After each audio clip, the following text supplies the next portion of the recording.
Knuckleheads.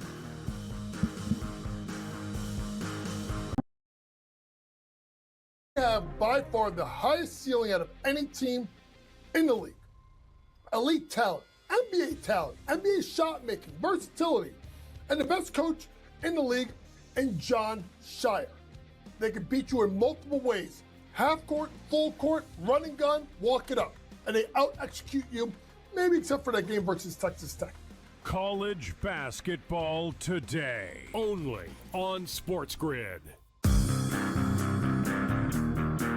When did we become, so bitter that we can't accept another man's apology? We make mistakes all the time. And as a grown man, you have to say, I'm sorry every once in a while. And it's okay to say that. And the apology, I think, should be accepted. And in this case, I'm accepting it. The Craig Carton Show, only on SportsGrid. The Chicago Blackhawks of the National Hockey League are now official partners with Kalshi. It takes effect this week. Each side can use the other's intellectual property for co-marketing purposes, and Kalshi will be promoted during home games at the United Center and on Blackhawks broadcasts. First of its kind, certainly probably not the last as well. Newswire, only on SportsGrid. Arvel Reese at 8%. I got to tell you right now, I have no idea who that is or if they're playing a Joe Bowman show. Yeah, that's going to be interesting Who is that? here, but I have no idea. Do you even know? But no idea. But don't you have to pick the Heisman winner, Don? Isn't that like the rule of thumb if you're going to take a quarterback? Is he not the best quarterback? The Early Line, only on SportsGrid.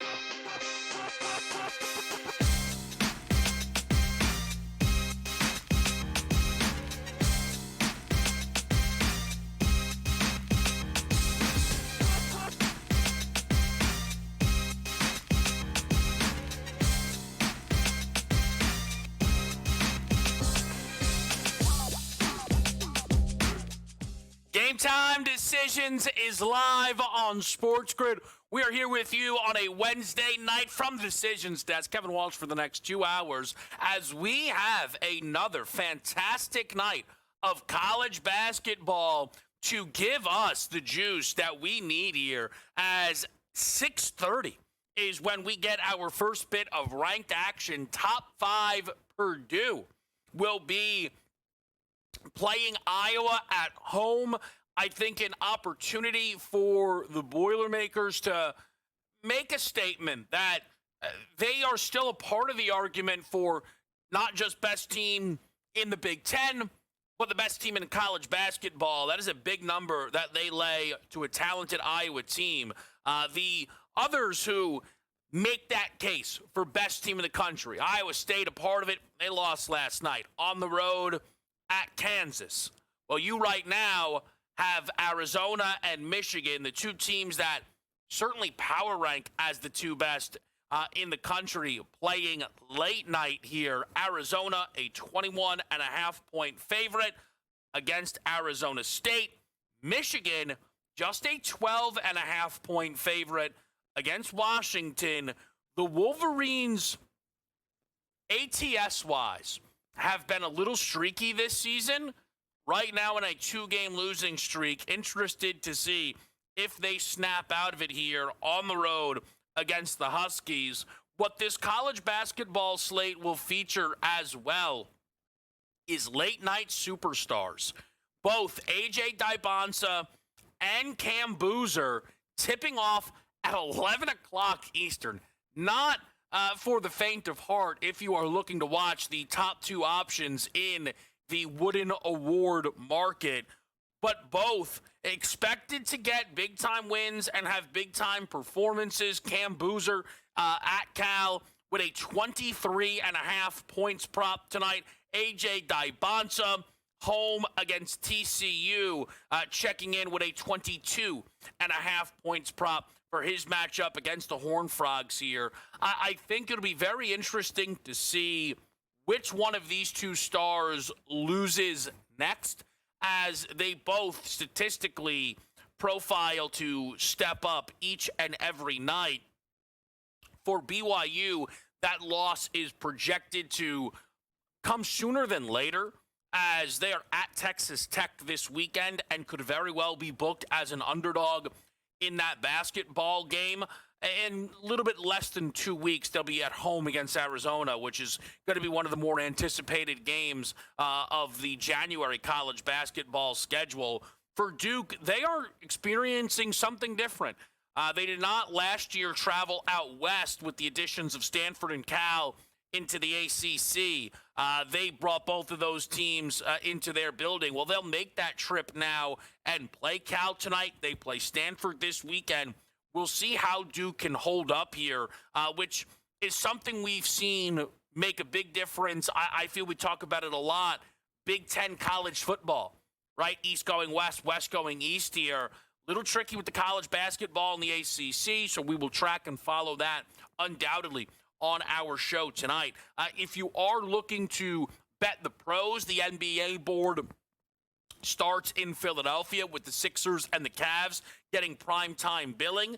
And then late night, it'll be Dallas playing host and favorite to the Denver Nuggets as Jamal Murray continues his incredible performances without Nikola Jokic. So far this month, averaging 29.5 points, 5.5 rebounds, and 12.3 assists. It has been incredible for Jamal Murray filling in for Nikola Jokic. We'll see how he's able to do tonight on the road against Dallas. If you are looking to bet the ice, I know last night there was a lot of fun action out there. Edmonton lost an overtime battle against Nashville. The Boston Bruins shutting out the Detroit Red Wings at home. The slate is a little bit lighter tonight. The primetime matchups come to us from Buffalo as they are at home against the Philadelphia Flyers. And then the LA Kings will play host yet again to the Vegas Golden Knights at the back end of your NHL slate. With it being a Wednesday, though, we, of course, will be taking a look at your target player props for the divisional round. If you turn the clock back to just last week, the target player props had a little bit of everything for us to take a peek at. We mentioned Bryce Young, the long completion. He and Jalen Coker made that easy work as they ended up with a 50-yard completion in that game. We wondered about Rome Odunze, and it was a performance that probably to some degree didn't give us that much clarity on this Bears pass catching room outside of Colston Loveland. Feels like the new Travis Kelce. Rome gets there on yardage, does not get there on receptions. Rome has 2 for 44. Burden, 3 for 42. That'll be a game that we take a look at, but I think a wide receiver on the other side featuring tonight in target player props. And look, I don't want to play spoiler, but last week, and I'll give him all the credit, Chris made sure to point out Ramondre Stevenson as a target player prop for the New England Patriots backfield. I probably should have,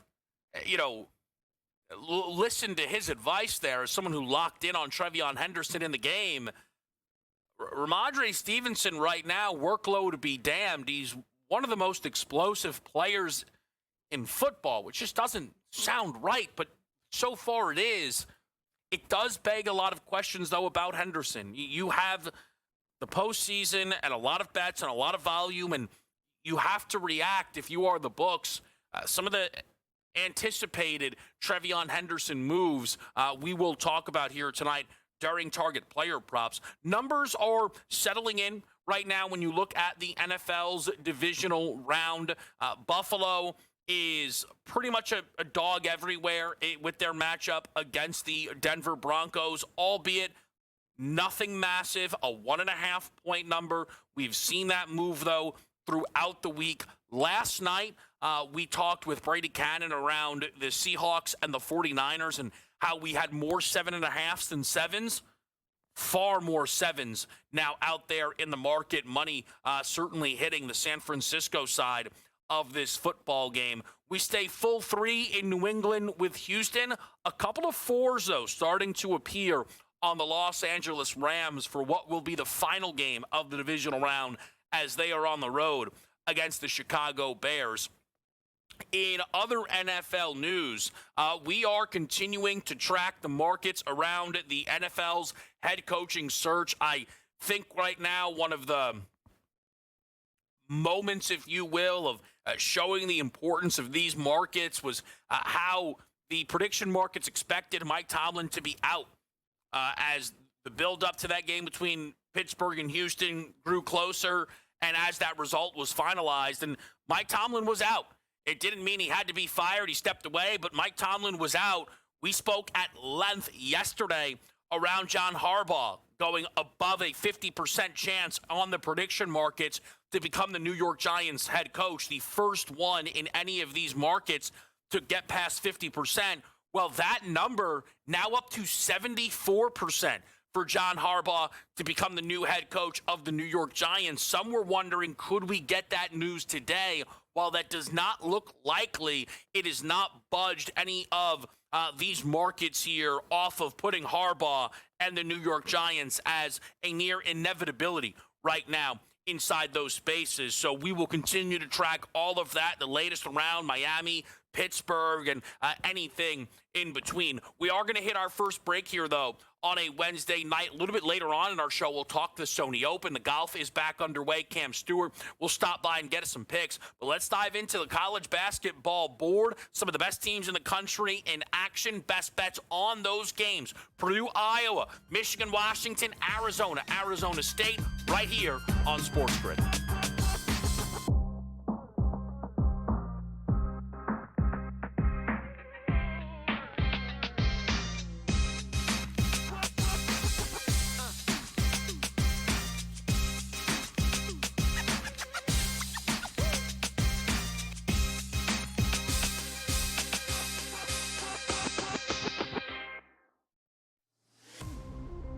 Who are we looking at? We're looking at SGA because of his availability and consistency. It's Jaylen Brown to do his usage and his leadership. It's Jaylen Brown for how they're playing. It's Cade Cunningham because Detroit's in the top of the East. The MVP talk is going to be wild, and it'll be interesting to watch. MVPs just don't dominate. They survive the season. Pro basketball today, only on SportsGrid. The Steelers get their touchdown, and they miss the extra point. It was Lamar Jackson who made the plays to get the Ravens into what should have been easy field goal territory. So explain to me how in the world we can look at last night's game as, well, there you go, can't trust Lamar Jackson. The Craig Carton Show, only on SportsGrid. Maybe the fact was that the kicker just blew a 44-yard field goal. Now, by the way, I feel horrible for this kid, Tyler Loop, who made every single field goal this season 44 yards or less. But the extra point that was missed just before that by Chris Boswell was the only extra point that he missed all season long. So did they bless that same holy water when Boswell missed the extra point? Come on, guys. Let's get it. Newswire, only on SportsGrid.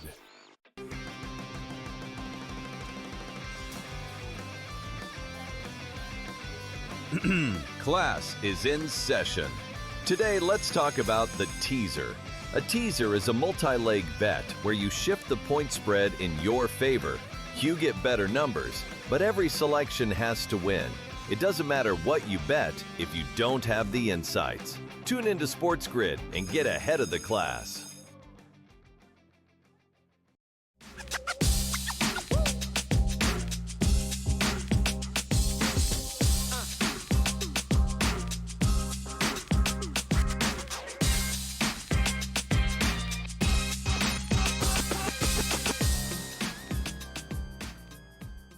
Game time decisions here on a Wednesday night, and this college basketball board is showcasing some of the best teams in the country. In fact, the top 3 teams right now on KenPom play tonight, and 5 of the top 6 teams are involved on this slate tonight.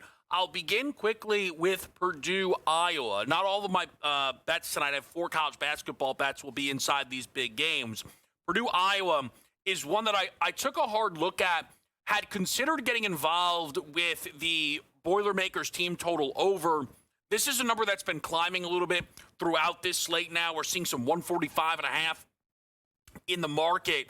I backed away, though, in that I don't know if I fully trust this Purdue team. Iowa, while looking unranked, is not a pushover team.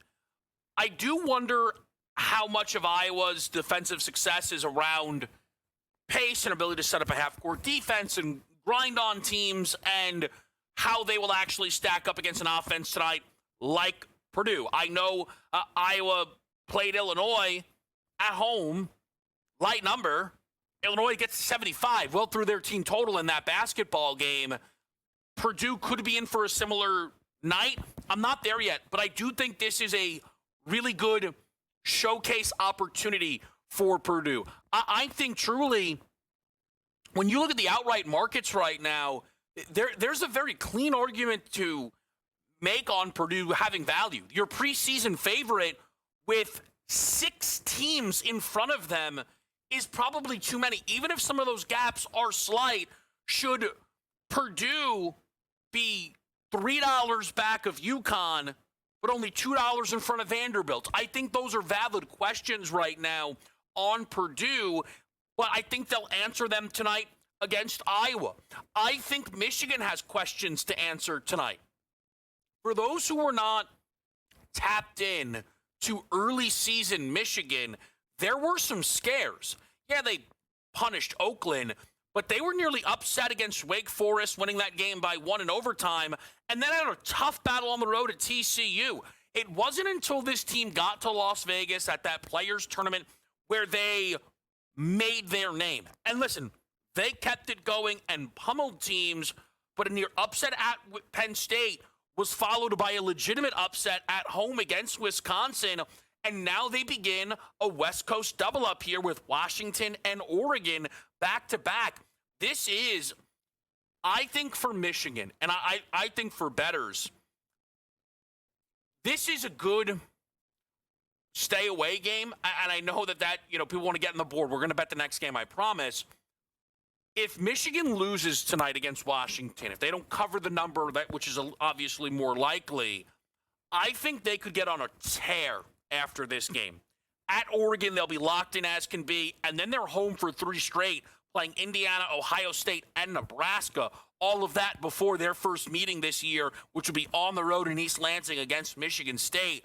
I think the Wolverines tonight, I lean a little bit towards Washington with how the Michigan trends have been this year, but I think them losing is great because I think then you might just be able to cover your eyes and play Michigan for 4 straight, and then you reassess when that Sparty matchup comes to close out the month. Arizona State, though, is a game I am going to play tonight, and I'm going to play the first half over 80.5. You can get this at minus 105 or minus 110, give or take there, looking around different places. This is a spot where I'm happy to bring the Arizona State offense along.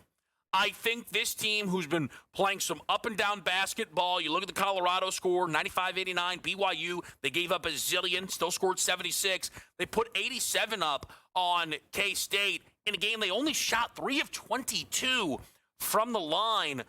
You could see the Sun Devils bounce back efficiency-wise themselves, but I don't think there's much they can do to get in the way of Arizona, giving us 50-plus points here in the first half. Arizona at home routinely is giving you 50-plus to start out these basketball games. They will have no problem scoring tonight against the Sun Devils. And this is an Arizona team that I think continuously has had to earn the respect of the national championship market, the Ken Palms of the world, but their resume is remarkable.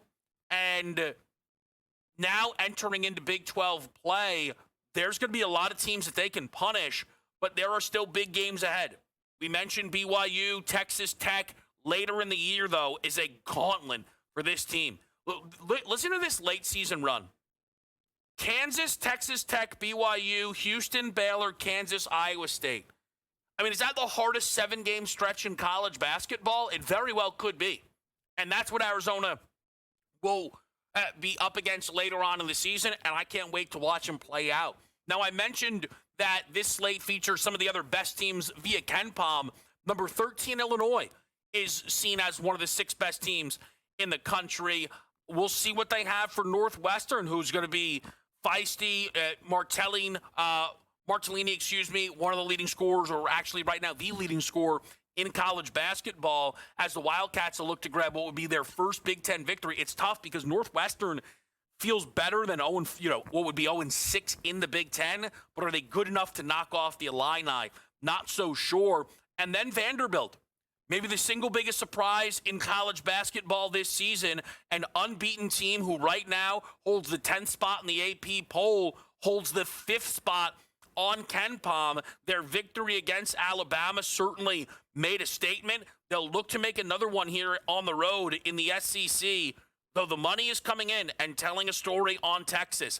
5.5's all gone. We're down to 3.5 now with a Texas team who pulled off an outright upset at Alabama more recently than this Vanderbilt-Bama win.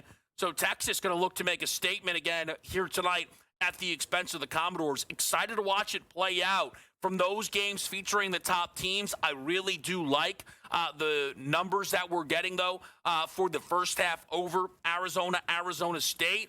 But I do want to get involved late night with the superstars, Dybonsa and Boozer featuring with Duke at Cal and BYU hosting TCU. So we'll get best bets from those games and another best bet inside an SEC matchup right here on SportsGrid after a quick break.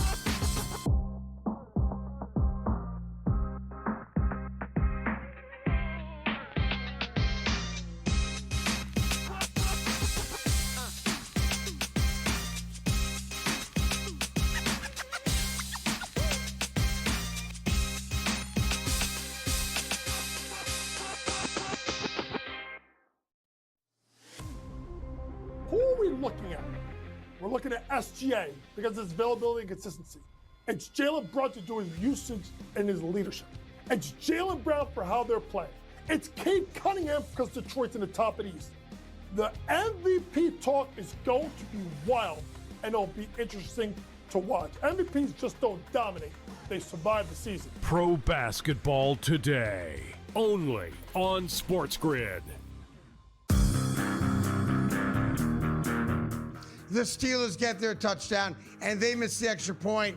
It was Lamar Jackson who made the plays to get the Ravens into what should have been easy field goal territory. So explain to me how in the world we can look at last night's game as, well, there you go, can't trust Lamar Jackson. The Craig Carton Show, only on SportsGrid. Maybe the fact was that the kicker just blew a 44-yard field goal. Now, by the way, I feel horrible for this kid, Tyler Loop, who made every single field goal this season 44 yards or less. But the extra point that was missed just before that by Chris Boswell was the only extra point that he missed all season long. So did they bless that same holy water when Boswell missed the extra point? Come on, guys. Let's get it. Newswire, only on SportsGrid.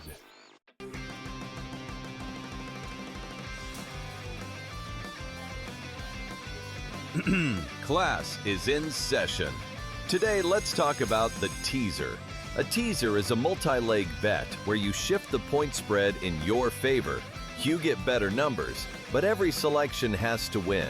It doesn't matter what you bet if you don't have the insights. Tune into SportsGrid and get ahead of the class.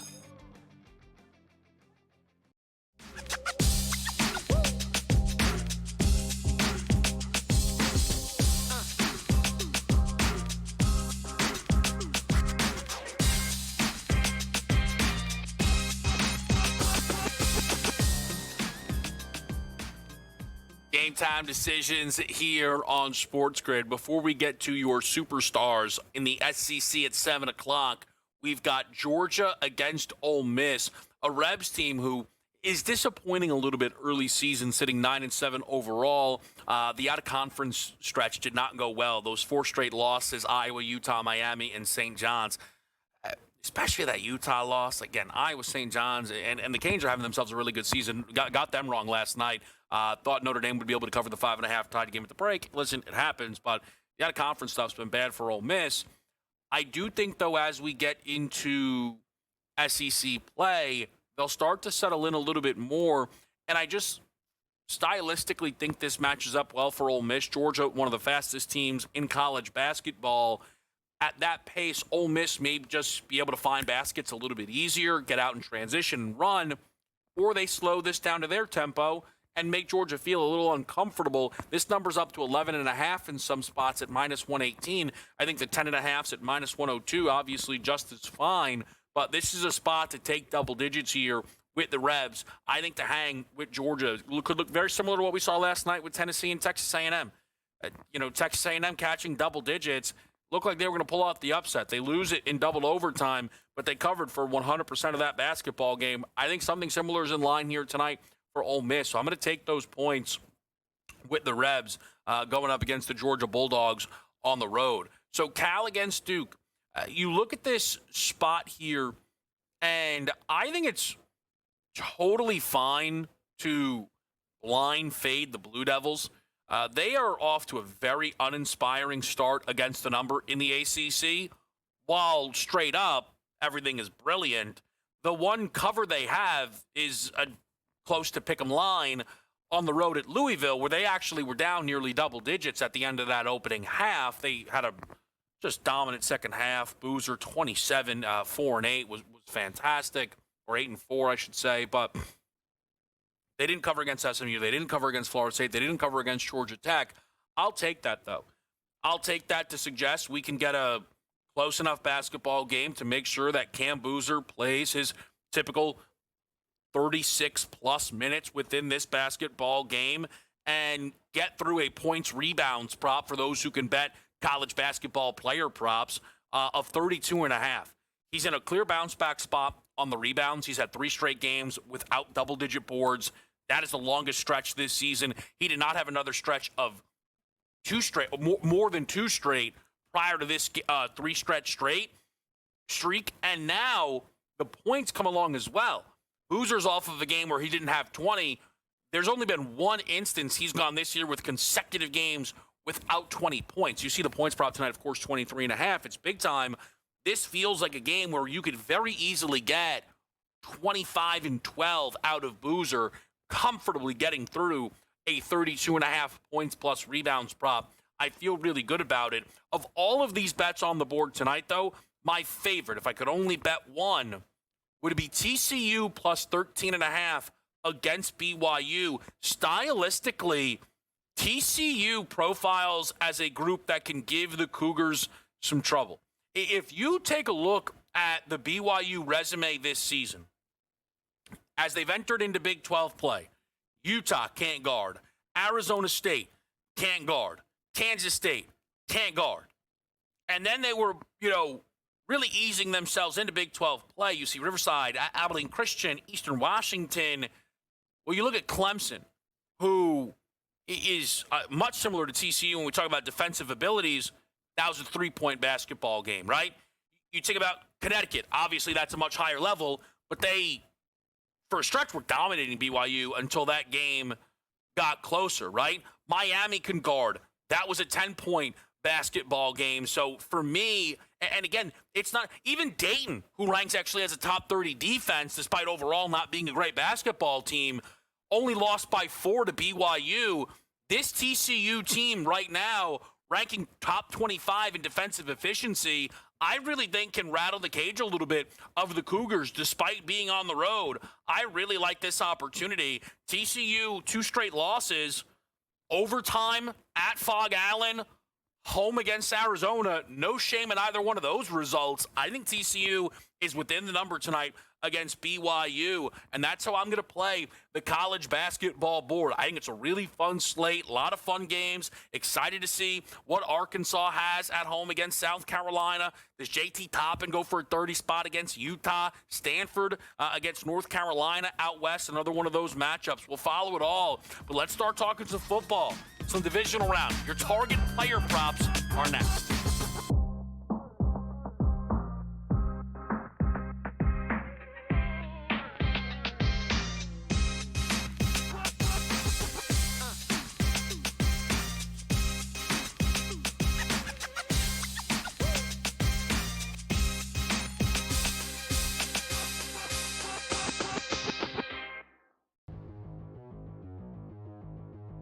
let's play a little buy or sell. I think it's pretty evident that despite being one of the best tight ends in the history of the NFL, Travis Kelce's play and physicality and everything, with all due respect, took a big step back. This was easily his worst physical season of all. He just didn't look like himself. Travis Kelce will retire after the season. Buy or sell? Yeah, I'm probably 60-40 on this that he retires. The only thing I'd say that maybe he returns is because he doesn't want to end the way it ended, not making the playoffs and that sort of thing. But let's just say for Gales and Mahomes, he isn't going to be ready for September or October. And unless they get a really good veteran quarterback, maybe he doesn't want to deal with that either. Go through a training camp and he may not make the playoffs either next year. So I'm probably 60-40. I think he's done. Too bad. Hall of Fame career. I guess good luck with Travis Swift and your podcast with Jason. I'm buying this.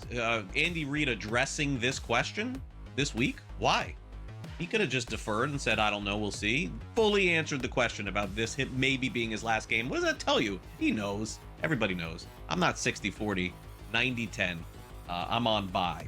Bo Nix versus Caleb Williams. You'd rather have Nix over Caleb Williams in a dynasty league? That's a tough one. I think I'm going to go Caleb here, mainly because he has more running ability than Nix. I think he'll also stay healthier than Nix. I might like his receivers more as well. He's got Dunze, he's got you got DJ Moore, you got the good tight ends here. Probably do lean towards Williams here. Not by a hell of a lot. It wouldn't be an easiest choice here, but I'm going to go with Caleb Williams here. I would agree. It's not that I think that Ben Johnson is a better coach than Sean Payton. I think Ben Johnson is better for Caleb Williams than Sean Payton will be for Bo Nix. I think running is going to be a big part of what Denver does in the future.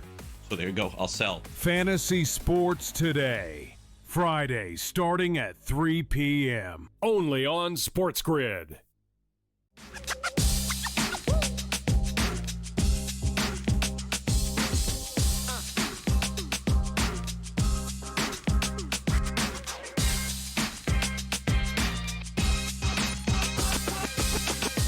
All right, back right here on SportsGrid. And before we get over to the target player props, want to take the opportunity to talk to Arash Markazi. We've had him on the show before. Just does an incredible job covering really all things LA sports. You can catch his work, of course, with the Sporting Tribune. Arash, we appreciate you making some time during a busy time.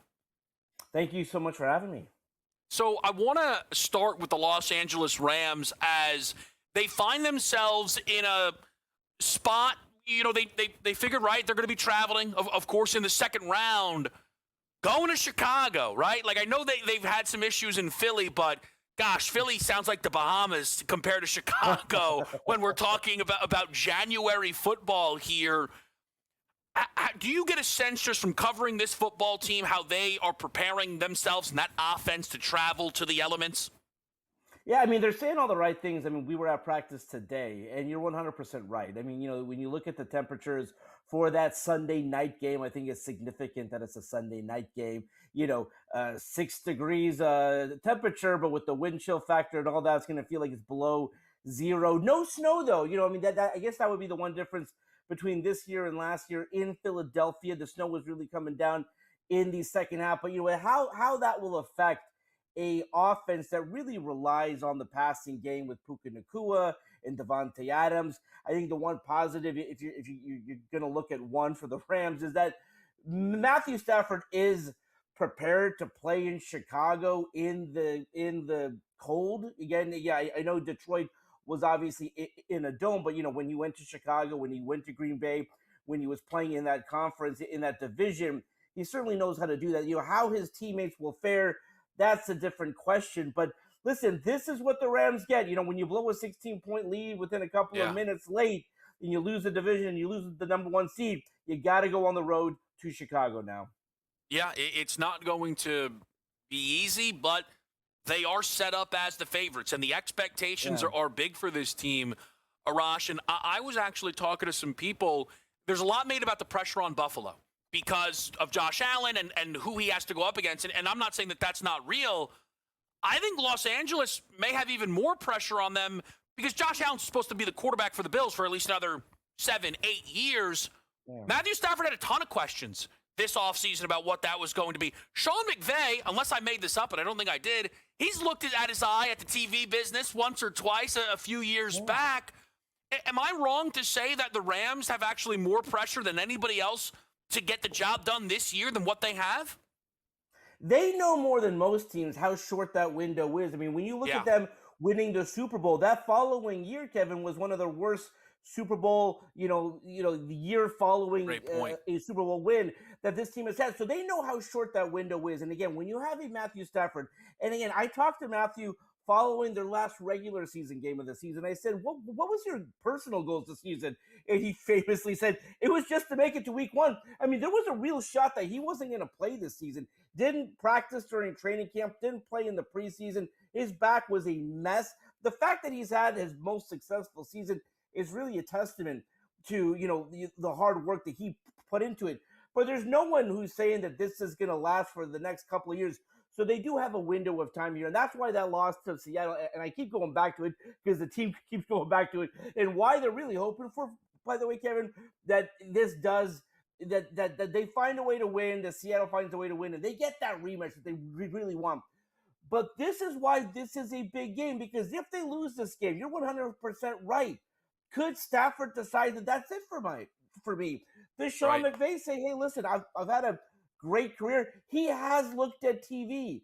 I don't think Sean McVay will be the Rams head coach for 20 years. When you look at what's happened to John Harbaugh and Mike Tomlin, that won't be Sean McVay. Sean McVay will not be in this job for 20 years. That I think is one of the things that people, for someone like yourself, you follow it, you know it. I think the outsiders may not realize he's so young, right? Like, you think he just maybe turned 40? You think he's going to be there forever? Can I ask you on that? I know we're less than 100 days out. It's so far away, but they have that top 15 pick from Atlanta. Yeah. They have their own pick.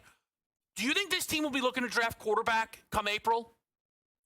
They are certainly looking at quarterback. I mean, that was one of the thought processes that they had when they made that trade to get that Falcons first-round pick. So they have a top 15 pick from the Falcons. Obviously, they have their first-round pick. Now, do they get creative? Do they package those first-round picks? Do they move up? Is there a quarterback in the draft, perhaps a Dante Moore that they like? I don't know if they go heavy. I would be shocked, by the way, because I thought they would draft a quarterback a year ago. They will certainly be drafting a quarterback in this draft, whether it's a top 10, top 15 pick or not, I'm not quite sure. But yes, look for them to draft their next player, their next quarterback of the future this draft. So I want to get over to the LA Lakers while we have a little bit of time. Yesterday, or I know recently you were talking, in the locker room to LeBron James and just kind of getting the perspective from LeBron entering into, year 23 and all of that. But the interesting thing is, despite it being year 23, this is, with respect, it's not a Vince Carter situation, right? Where it's like, hey, it's awesome he's still playing. The idea is to win, right? The idea for Luka Doncic is to win. And you end up in these situations where things get clipped, but I don't think LeBron and his camp or J.J. Redick cannot understand the power of podcasts. So when Rich Paul, one of the most powerful men in basketball, is throwing out trade ideas under the idea of it would make the Lakers more competitive, Reeves, Jaren Jackson, have you got a sense of how that has landed in Los Angeles? Not great, by the way. I mean, like LeBron, LeBron has had to kind of put out some fires because he does like Austin Reeves. I mean, I could say that as someone who's watched them. There is a friendship there. It's not the bromance of Luka and Austin Reeves. I mean, those guys really love each other. But LeBron likes Austin Reeves, so I don't understand. I don't know why Rich Paul, and by the way, this is not the first time he's put like Austin Reeves in a potential trade. I don't know why that is. I was on press row at the game on Tuesday when Austin Reeves' agent actually did come up to Rich Paul.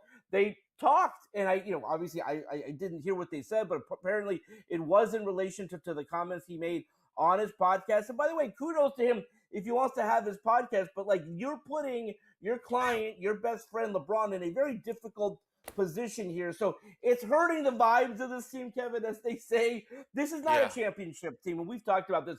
This is a good team. This is a playoff team. I think the ceiling for this team is maybe the second round, but I do believe they'll be a top 6 seed. They'll be out in the first round. This team was not built for Luka. In the summer, that's when you'll see moves being made, maybe at the trade deadline. I don't know if there's a trade out there, though, Kevin, for them to vault themselves into championship contention. What is interesting, and you're so on it, it's a clunky fit right now but I don't know why anybody then is interested in wasting time. It feels, I guess the biggest question maybe though, Arash, and I feel like no one really knows the answer to this, is we're all trying to figure out, is LeBron wearing a 23rd season patch because it's a heck of an accomplishment, or is he trying to let us know there's not going to be a 24th season? It's a great question. We all thought at some point by now, certainly by the All-Star break, which is coming up, that LeBron would have made some announcement. And now that the patch has come out and certain things have been said, like we're kind of waiting for that next shoe to drop, because I don't know the pathway for him to be back with the Lakers next season. He's certainly not going to make the money that he's making this year. So does he take a mid-level to come back to the Lakers? Does he take a mid-level to go to Cleveland? Like we all thought that this would have been sorted out by now, and it may still be, but I don't think there's a pathway for him to come back to the Lakers for year number 24. I think that speaks volumes. I tend to agree. I think the question that looms then, why finish year 23 there if that departure is inevitable? It's going to be fascinating to watch play out. Arash Markazi, incredible. We appreciate it so much. Thank you. My pleasure. Thanks for having me.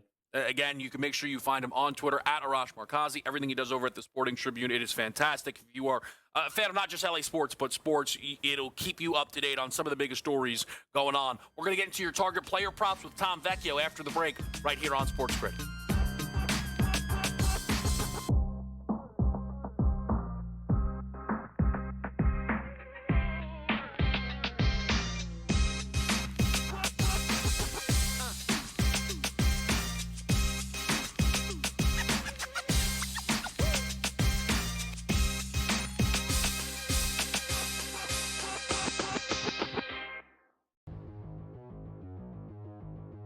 Let's play a little buy or sell. I think it's pretty evident that despite being one of the best tight ends in the history of the NFL, Travis Kelce's play and physicality and everything, with all due respect, took a big step back. This was easily his worst physical season of all. He just didn't look like himself. Travis Kelce will retire after the season. Buy or sell? Yeah, I'm probably 60-40 on this that he retires. The only thing I'd say that maybe he returns is because he doesn't want to end the way it ended, not making the playoffs and that sort of thing. But let's just say for Gales at Mahomes, he isn't going to be ready for September or October, unless they get a really good veteran quarterback. Maybe he doesn't want to deal with that either. Go through a training camp, and he may not make the playoffs either next year. So I'm probably 60-40. I think he's done. Too bad. Hall of Fame career. I guess good luck with Travis Swift and your podcast with Jason. I'm buying this. Andy Reid addressing this question this week. Why? He could have just deferred and said, I don't know, we'll see. Fully answered the question about this maybe being his last game. What does that tell you? He knows. Everybody knows. I'm not 60-40, 90-10. I'm on buy. Bo Nix versus Caleb Williams. You'd rather have Nix over Caleb Williams in a dynasty league? That's a tough one. I think I'm going to go Caleb here, mainly because he has more running ability than Nix. I think he'll also stay healthier than Nix. I might like his receivers more as well. He's got a Dunze. He's got you got DJ Moore. You got the good tight ends here. Probably do lean towards Williams here. Not by a hell of a lot. It wouldn't be an easiest choice here, but I'm going to go with Caleb Williams here. I would agree. It's not that I think that Ben Johnson is a better coach than Sean Payton. I think Ben Johnson is better for Caleb Williams than Sean Payton will be for Bo Nix. I think running is going to be a big part of what Denver does in the future.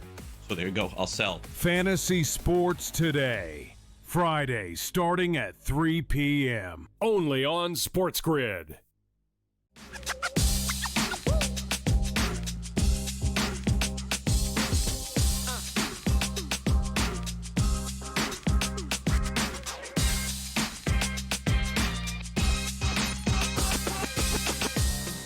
All right, back with you right here. It is Game Time Decisions on SportsGrid. We're joined by our guy, Tom Vecchio. We're going to, of course, get into the target player props. But, Tom, it's a Wednesday night, lighter on the NHL. I know there's some hoops out there. Anything you're taking a look at? I have the Devils game over. Devils Kraken over. It was juiced a little bit, -130, -135. They're just a mess on defense, and the Kraken they've been playing some good hockey as of late. I'm a little bit surprised. They have had an easy run of their recent schedule and picking up some of those wins. But they're still putting up goals, and that's really all that matters. All right, so we're looking for some action on the NHL slate. I want to get over to the target player props here, though, Tom. I think there's a few that'll catch your attention. We'll start with Denver and Buffalo, where I think trying to figure out that offense can be difficult. There was one that I feel last week I overthought, and, you kick yourself a little bit, but you wonder maybe there could still be some meat on the bone. Dawson Knox Dawson Knox before Dalton Kincaid, right? Was the guy. He and Josh Allen had this incredible connection. Dawson Knox has just routinely been going over his yards, though, because Josh Allen doesn't actually profile as a guy to throw for 260, 280, right? Like a Joe Burrow. And because it's not all concentrated in one area, you get these light numbers on a guy like Dawson Knox. He's gone over in 5 of 6. Is this a guy you could potentially target against this Broncos defense? It would, as long as we're not getting something higher. If we go back to that last graphic real quick, as long as we're not getting something higher that's pushing into the upper 20s.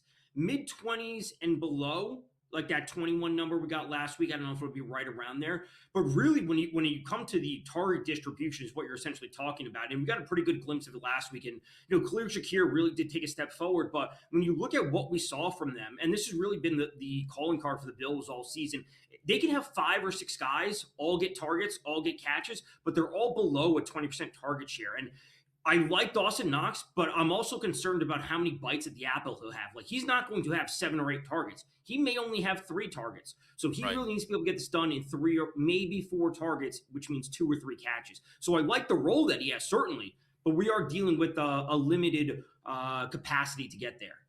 Yeah, the interesting thing kind of within the research, Chris kind of identified that the tight end position has had some success against this Broncos defense. And I think what is very interesting is what we see the disparity from Kincaid and Knox be in this game. Right, we have to remember these are target player props, so the numbers could come out and we might move off of the position. With Knox last week, Tom, having the same amount of catches and 2 more yards than Kincaid, if that gap is not appropriate, I think Kincaid, I think everybody does, better player, higher ceiling, had more targets.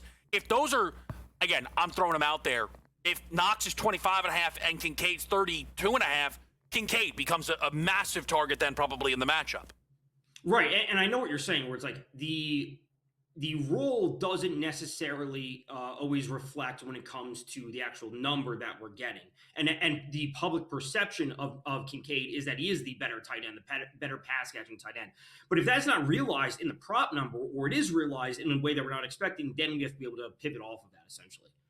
All right, let's move forward here, Tom. Try and find a little bit more value within these numbers here. Staying inside that game, Courtland Sutton. And I think one of the interesting elements, even on some of these Seattle props, I know it's not been that long since we've been betting on these guys, but, there is, I think with Denver, it feels like a longer gap, right? They played in this dead game against the Chargers. They played a dead team in the Ola Duncan Kansas City Chiefs. Then they're on a bye week, obviously, by being the number 1 seed. And now here they go playing up against Buffalo. But you get Courtland Sutton projects as their number 1. Parker Washington has settled into that number 1 role for Jax. It's very interesting, though, Tom, right? Because Parker Washington has this monster game.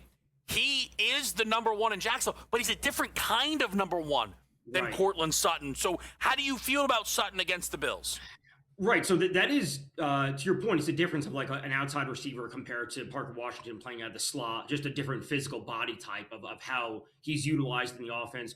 I've always said about Denver, and I said this, I shouldn't say always said, but getting back to last year since Bo Nix got there, it's just Courtland Sutton or bust for me. Like, I don't look to Troy Franklin. I don't look to Marvin Mims. Those are like, I understand they have good roles, but those are just not guys that I go to. I think Courtland Sutton is by far their best receiver. They should be throwing to him 12 times a game. When we see these games where Courtland Sutton goes 1 catch for 8 yards in the entirety of the first half, to me, that's unacceptable. And it's great to get these other receivers worked in, but Courtland Sutton needs to be the guy in Denver because, as I've always said, if they are willing to throw to him, that will open up everything else for everybody. And that's ultimately the game plan. So Courtland Sutton may not be super effective, he may not go for 90 yards this weekend, but he can realistically get to 40 and 50 because they need him to get there.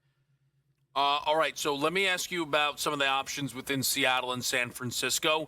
We'll start with the touchdown number here, and you can kind of expand on it, Tom, just the Seahawks backfield. Zach Charbonnet versus Ken Walker, but the sell on Charbonnet is kind of simple. He's the guy who scores the touchdowns for the Seahawks, right? Yeah, I mean, yeah, it really is.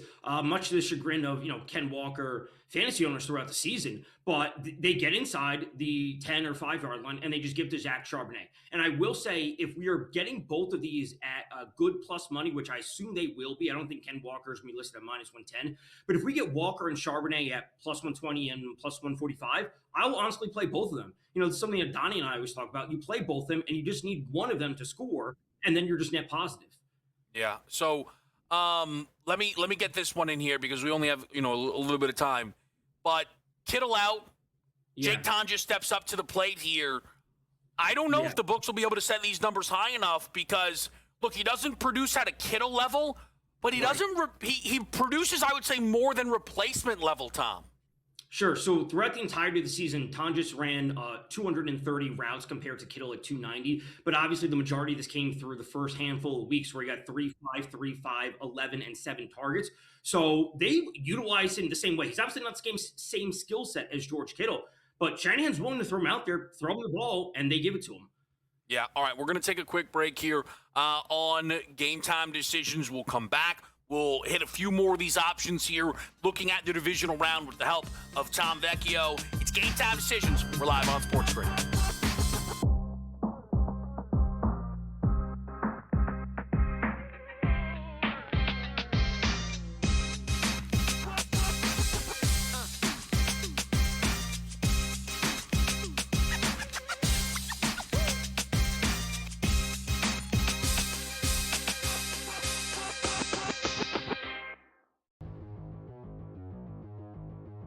Let's play a little buy or sell. I think it's pretty evident that despite being one of the best tight ends in the history of the NFL, Travis Kelce's play and physicality and everything, with all due respect, took a big step back. This was easily his worst physical season of all. He just didn't look like himself. Travis Kelce will retire after the season. Buy or sell? Yeah, I'm probably 60-40 on this that he retires. The only thing I'd say that maybe he returns is because he doesn't want to end the way it ended, not making the playoffs and that sort of thing. But let's just say for Giggles that Mahomes, he isn't going to be ready for September or October. And unless they get a really good veteran quarterback, maybe he doesn't want to deal with that either. Go through a training camp and he may not make the playoffs either next year. So I'm probably 60-40. I think he's done. Too bad. Hall of Fame career. I guess good luck with Travis Swift and your podcast with Jason. I'm buying this. Andy Reid addressing this question this week. Why? He could have just deferred and said, I don't know, we'll see. Fully answered the question about this maybe being his last game. What does that tell you? He knows. Everybody knows. I'm not 60-40, 90-10. I'm on buy. Bo Nix versus Caleb Williams. You'd rather have Nix over Caleb Williams in a dynasty league. That's a tough one. I think I'm going to go Caleb here, mainly because he has more running ability than Nix. I think he'll also stay healthier than Nix. I might like his receivers more as well. He's got Dunze, he's got you got DJ Moore, you got the good tight ends here. Probably do lean towards Williams here. Not by a hell of a lot. It wouldn't be an easiest choice here, but I'm going to go with Caleb Williams here. I would agree. It's not that I think that Ben Johnson is a better coach than Sean Payton. I think Ben Johnson is better for Caleb Williams than Sean Payton will be for Bo Nix. I think running is going to be a big part of what Denver does in the future. So there you go. I'll sell. Fantasy Sports Today. Friday, starting at 3 p.m. Only on SportsGrid.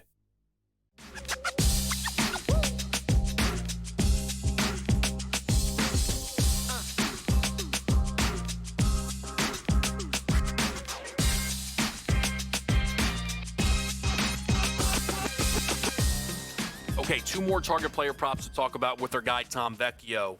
I am going to go a little out of order because the second one is one of our classic over or under, and it's a bit of a mess.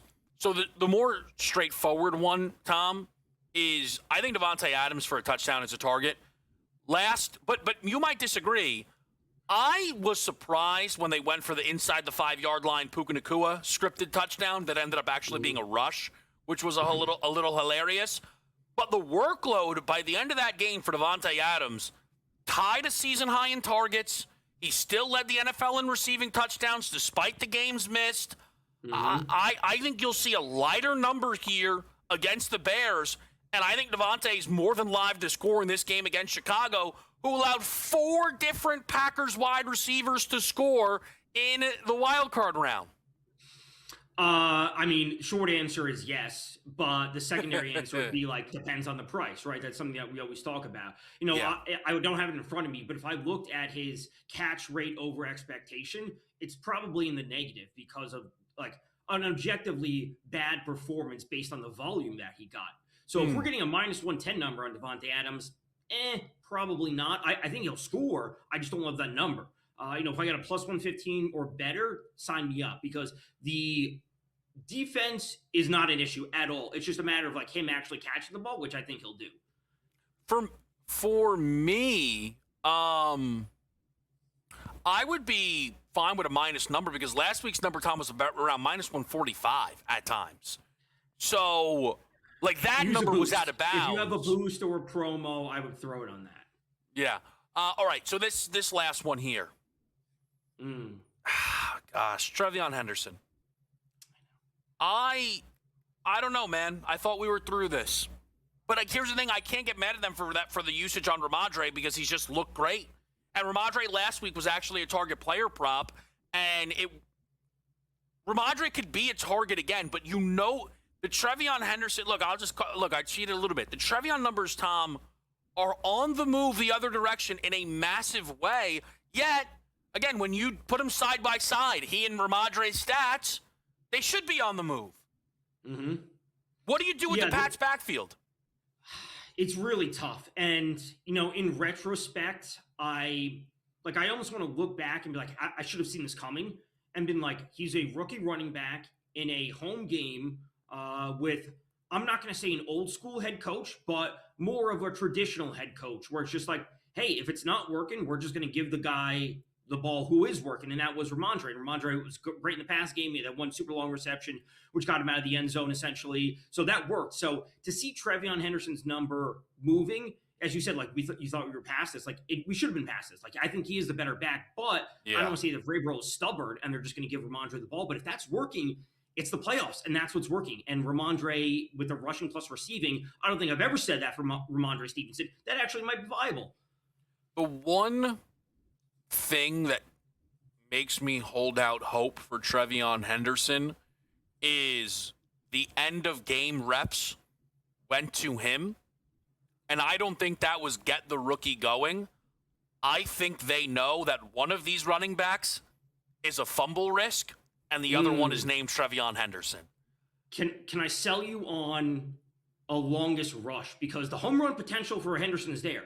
Yeah. And I'd almost rather play like a longest rush than his total yards, because we've seen him do it throughout the entirety of the season. 50-yard run, 40-yard run, constantly break them off. I'd almost rather play that, because as we always talk about, they can't put that number super high. Like, never going to be 27 and a half. It's going to be like 16 or 17. His last run of that game was a 15-yard run. Sign me up. Well, he was, I mean, the Chargers at that point were kind of over it, but you could tell like he was still, but again, that means that the prior 8 carries went for 12 yards. Yeah, I know. You know what I mean? So that's bad. But that's my point. Is like, I'd rather take the shot with the longest rather than try to need him to churn out yards on a 2.3 yards per attempt. Or maybe, and we talk about this sometimes, you and I, Tom, what's valuable then is not betting Trevion over a number in the 40s. It's playing him for 80. It's playing him for 90. It's playing him for 100, right? Yeah, if you get a light number on him, alt him up, and then you get plus 120 on his next ladder step, and then that essentially implies that he's either efficient Henderson or Stevenson fumbles, or he does break one off. Yeah, I think, like, quickly, leading rusher on the weekend, who's the favorite for that market? Cook by a lot. But, I mean, after that, I'm just thinking about most rushing yards on the weekend, right? Swift, Kyron. McCaffrey will be there, but again, he's not super efficient. Like, I wonder what Trevion's number is in that market. Tom, excellent as always. We're getting right back after Game Time Decisions on SportsGrid.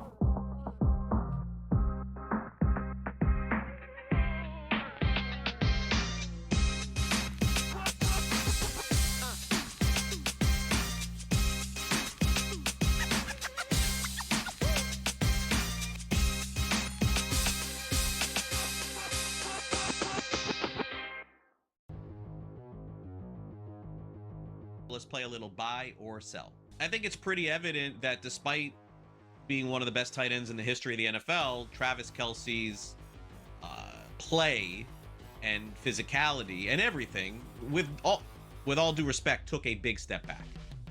This was easily his worst physical season of all. He just didn't look like himself. Travis Kelce will retire after the season. Buy or sell? Yeah, I'm probably 60-40 on this that he retires. The only thing I'd say that maybe he returns is because he doesn't want to end the way it ended, not making the playoffs and that sort of thing. But let's just say for Gales and Mahomes, he isn't going to be ready for September or October. And unless they get a really good veteran quarterback, maybe he doesn't want to deal with that either. Go through a training camp and he may not make the playoffs either next year. So I'm probably 60-40. I think he's done. Too bad. Hall of Fame career. I guess good luck with Travis Swift and your podcast with Jason. I'm buying this. Andy Reid addressing this question this week. Why? He could have just deferred and said, I don't know, we'll see. Fully answered the question about this maybe being his last game. What does that tell you? He knows. Everybody knows. I'm not 60-40, 90-10. I'm on buy. Bo Nix versus Caleb Williams. You'd rather have Nix over Caleb Williams in a dynasty league? That's a tough one. I think I'm going to go Caleb here, mainly because he has more running ability than Nix. I think he'll say healthier than Nix. I might like his receivers more as well. He's got Dunze, he's got you got DJ Moore, you got the good tight ends here. Probably do lean towards Williams here. Not by a hell of a lot. It wouldn't be an easiest choice here, but I'm going to go with Caleb Williams here. I would agree. It's not that I think that Ben Johnson is a better coach than Sean Payton. I think Ben Johnson is better for Caleb Williams than Sean Payton will be for Bo Nix. I think running is going to be a big part of what Denver does in the future. So there you go. I'll sell. Fantasy Sports Today. Friday starting at 3 p.m. Only on SportsGrid.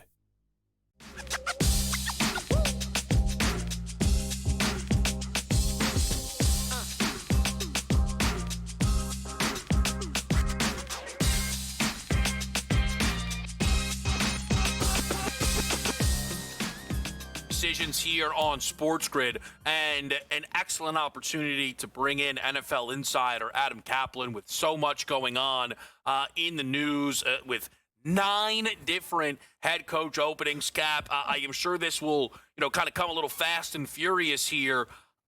I figure John Harbaugh is going to be that first shoe to drop. I'm sure a few teams are waiting to get that official word. A lot of the prediction markets are suggesting New York Giants. I wonder if what you're hearing is Harbaugh to the New York Giants.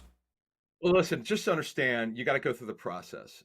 This is the way it works with these head coaching situations and openings over the years, particularly this year, because as you said, there are 9, and this is almost historic. We've had 10 before, but not for all it's not always firing. Sometimes it's resignations and retirements. But this situation with John Harbaugh and the Giants, as I told you last week, talking to coaches who've worked with him, who are connected to him and understand what he's thinking, no one I talked to said he would take a job without a quarterback situation, Kevin, that wasn't clear. He's not going to go to a situation like Arizona. Not that they're on his list, but every team called his agent. You're not taking an interview there because their quarterback situation is dreadful. If Harbs was, let's say Harbaugh was 35 years old, and this is his first time interviewing for teams, completely different. This guy's a tenured coach, a Super Bowl winning head coach, probably one of the best head coaches in the last 25 years. He doesn't need to take a situation that's not going to get him to the promised land rather quickly. You typically don't win a Super Bowl very early in your career with a quarterback. Can it happen? Yes, but it doesn't. Mm-hmm. The Giants won. I don't put odds on anything. I just tell you, this is what I feel and this is what I know and this is what I've heard. It would certainly surprise me if he's not the Giants head coach. Now, by the end of this, within 2 weeks, now, could Kevin Stefanski, could someone else blow them away? I'm going to give you the Mike Tomlin story. I'm not the only one who wound up getting this wrong. So back whatever year Mike Tomlin got the head coaching job, the job was supposed to go to Russ Grimm, the legendary Russ Grimm. I don't know if you're old enough to remember Russ as one of the Hogs from the old Redskins, their offensive lineman. Russ Grimm is a legendary offensive line coach.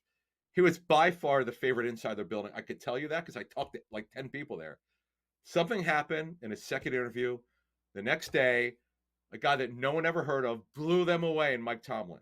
So, Kevin, I never say never. Well, let's see what you never know if you've interviewed 6 to 8 people. someone could go in there and wow, you go, wow, we didn't expect this. Sorry, it's not going to be hard. Like that could happen. Right. But to me, if you and I were putting out odds, you said to me, give me your, because things could change tomorrow. But who do you think has the best chance of getting it? Would be John Harbaugh.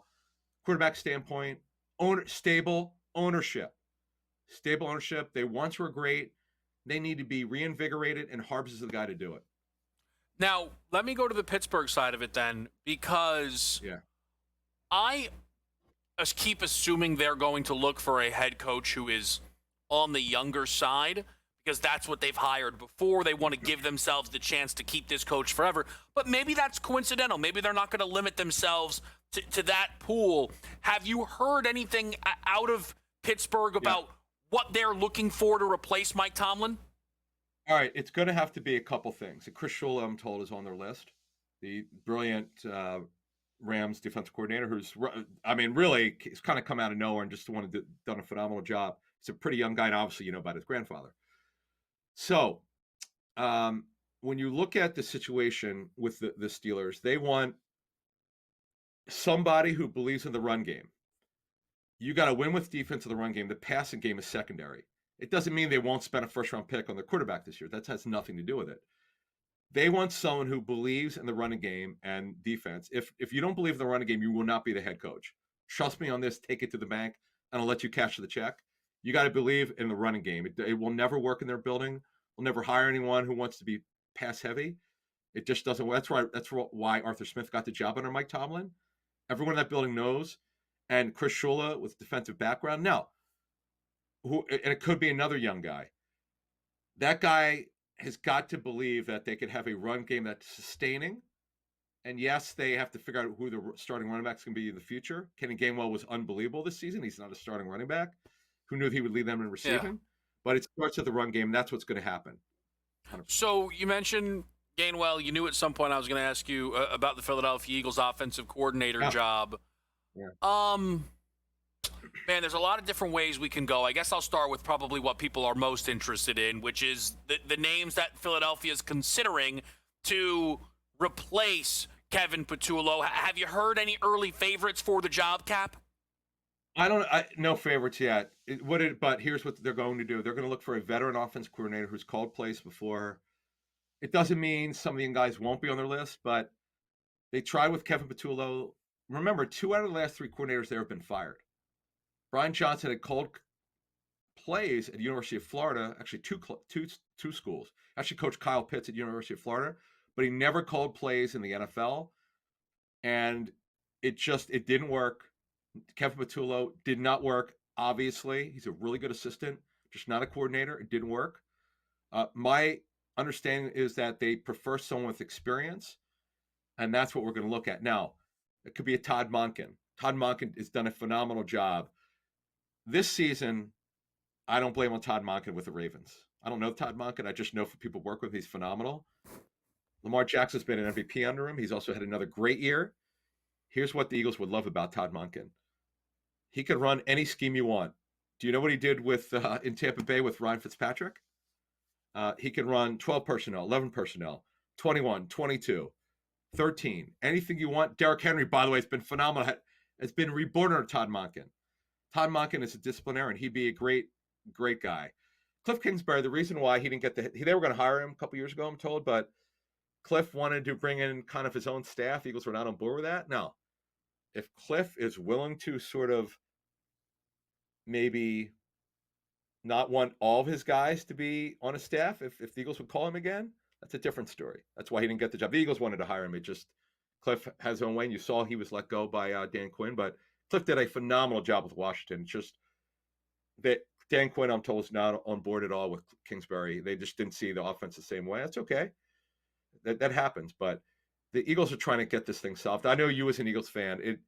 The thing that I think Jeffrey Lurie, the owner, will chafe his skin is that with all the money he's shelling out on offense, they had one of the worst passing games in the National Football League in the last 2 seasons, Kevin. Totally unacceptable. Here's what I don't understand, Cap. The Patullo stuff, everybody knew was a problem a month into the season. They opted to not make a change.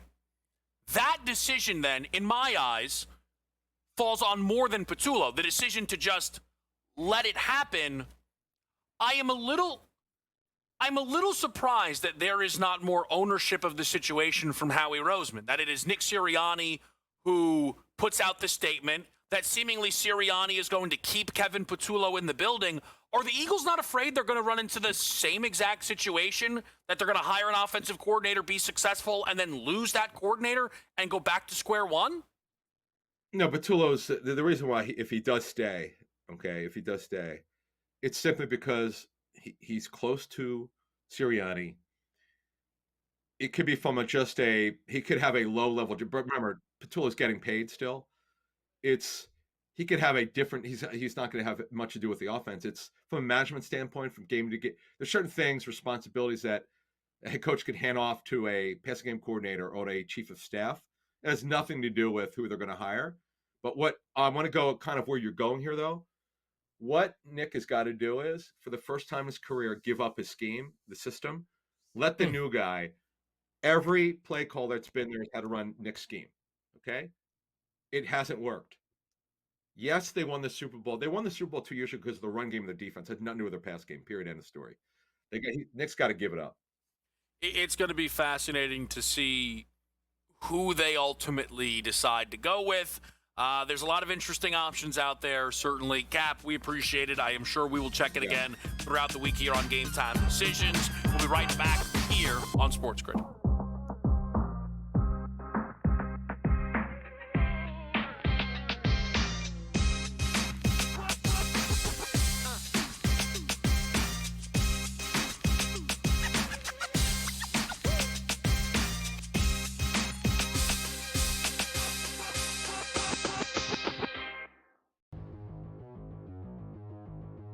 Let's play a little buy or sell. I think it's pretty evident that despite being one of the best tight ends in the history of the NFL, Travis Kelce's play and physicality and everything, with all due respect, took a big step back. This was easily his worst physical season of all. He just didn't look like himself. Travis Kelce will retire after the season. Buy or sell? Yeah, I'm probably 60-40 on this that he retires. The only thing I'd say that maybe he returns is because he doesn't want to end the way it ended, not making the playoffs and that sort of thing.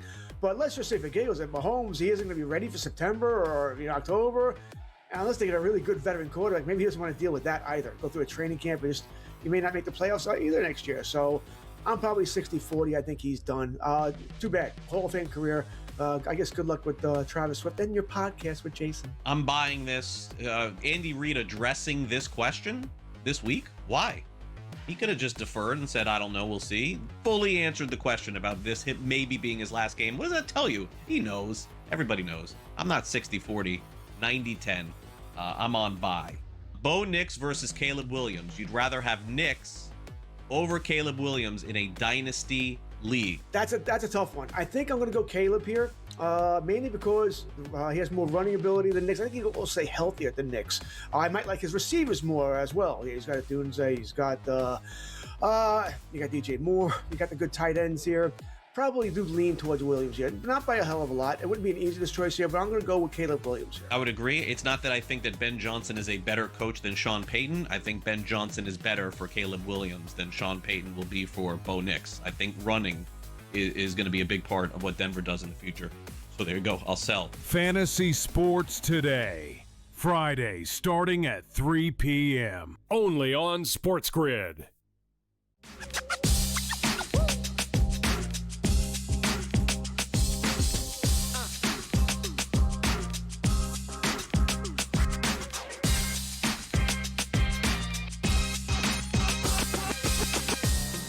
GameTime Decisions, we are live on a Wednesday night. Taking a look at some of the coaching markets as we've been trying to follow these throughout the offseason as things have kind of really ramped up here. And let me just start with this. It is no surprise. Again, Cap is very plugged in. The favorite right now, it's early, it's a tight race, but in Pittsburgh is Chris Shula, Los Angeles Rams defensive coordinator. On the prediction market, Kalshi, you see Chris Shula right now at 36%. Not far behind is Brian Flores. And that was a name that when we spoke to Mike Blewett a little bit earlier on this week, he had tossed around. Mike Blewett knows his Steelers organization very well. I think what Flores brings to the table is he's already been in the building. And I think that could be the edge. It could be, right?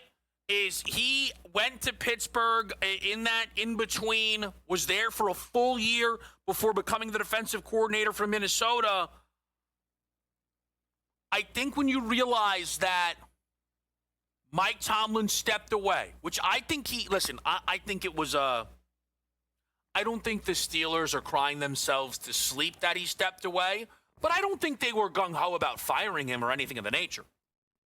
And when you keep that in mind, the fact that Flores can say, listen, I was here with Tomlin. I know what a Steeler operation looks like.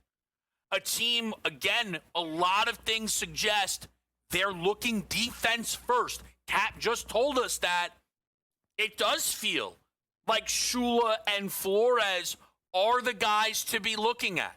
That one of these two names will become the head coach of the Pittsburgh Steelers. It'll be interesting if patience plays a factor, as we have seen some years it does, some years it does not. If you are the Pittsburgh Steelers and you want to hire Chris Shula, you have to wait for the Rams to be eliminated. The Los Angeles Rams are favorites this week. If they play the Niners, would be significant favorites, quite frankly, to get to the Super Bowl. If they're going to Seattle, it's going to be a light line. And if you are Pittsburgh and you're looking to line up Shula, Flores may be off the board by the time you're ready to move. That's a risk you're going to run. Brian Flores is a name to watch for some of these other jobs. But so is Chris Shula. So it becomes very interesting to see, does Pittsburgh make that pivot and say, you know what, Flores, who we could sign and make our head coach today, and who knows, what it looked like under Mike Tomlin. Though, here's the counter. Is that a pro? Does Pittsburgh see this? Hey, a little bit clean slate. Maybe. I think that's as equally on the board. One thing that you'll notice when you look through the prediction markets for the head coach races is there is still just such little certainty outside of John Harbaugh being the New York Giants head coach. Again, you hear from Adam Kaplan, that is the direction he believes this is pointing right now. When you look at the names underneath Harbaugh inside the prediction market, Stefanski, McCarthy, Kingsbury, of those three, is Stefanski the only other one who's going to get hired this cycle? I think it's on the board. Cliff Kingsbury is taking an offensive coordinator job. I would say it's just as likely, if not likelier, that Cliff ends up at OC just somewhere else. Mike McCarthy isn't a name we're hearing a ton in other spots. He's traded a little bit right now in the Tennessee market.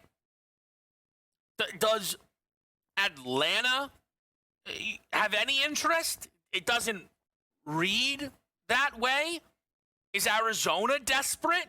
Again, doesn't read that way at all. So, Mike McCarthy, that's one of those forgotten stories a little bit. Contract runs out in Dallas. They try and re-sign him. He says no. They have to hire Brian Schottenheimer. That's how much they were ready to keep McCarthy.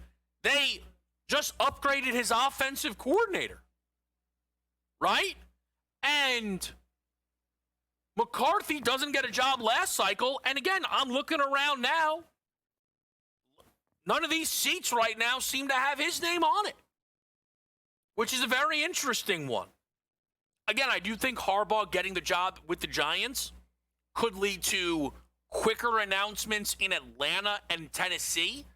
The Titans seem to be the other team right now for John Harbaugh. And if you're looking again to kind of, trade and figure out, I think what's very interesting is if Harbaugh stuns New York, is this job obviously Stefanski's?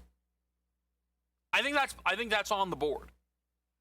I think what we're seeing is this Giants job right now is arguably the most coveted on the market. Again, for Harbaugh, Baltimore's not an option, and I wonder if Baltimore, I don't know where hiring Stefanski from the Browns lands for them. Not sure. Not sure they're all in on it. Again, Robert Saleh's name has been tossed around. I see that. I don't really, the Jesse Minter thing, I don't really get at all.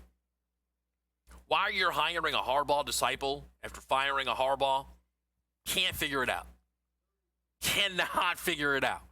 It's the favorite right now in the market for the Baltimore job. So it'll be very interesting to see. And, of course, we will track all of these markets here on Game Time Decisions. Let's update the live board, though.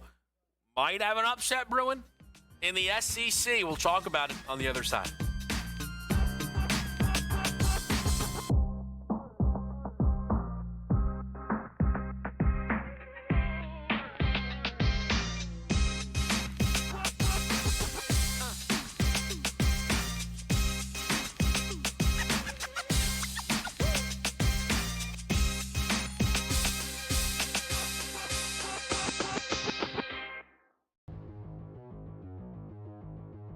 Let's play a little buy or sell. I think it's pretty evident that despite being one of the best tight ends in the history of the NFL, Travis Kelce's play and physicality and everything, with all due respect, took a big step back.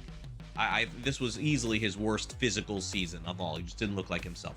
Travis Kelce will retire after the season. Buy or sell? Yeah, I'm probably 60-40 on this that he retires. The only thing I'd say that maybe he returns is because he doesn't want to end the way it ended, not making the playoffs and that sort of thing.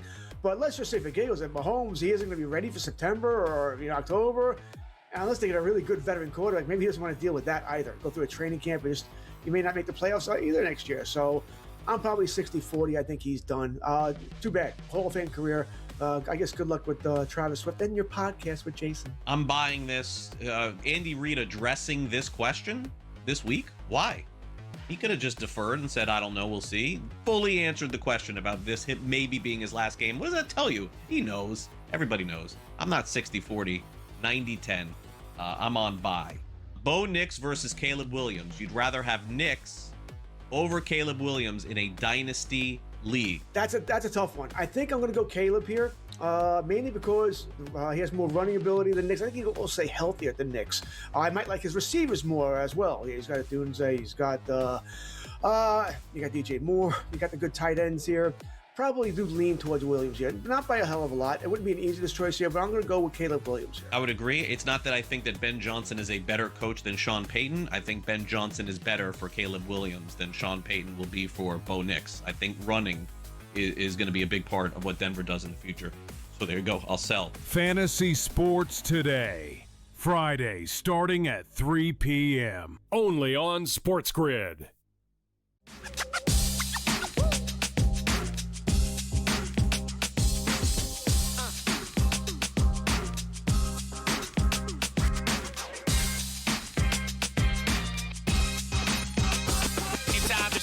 Back right here on SportsGrid. Kevin Walsh with you on this Wednesday night. We have Ole Miss early doubling up Georgia. Bulldogs battling back. They've actually now cut it to 9, 22-13 in the SEC. We took double digits with the Rebs, so we'll see if they can continue to apply the pressure here to Georgia. Your other ranked game, though, it's at the break. It's Purdue, it's Iowa, and it's the Hawkeyes who are up 3 at the break. Now,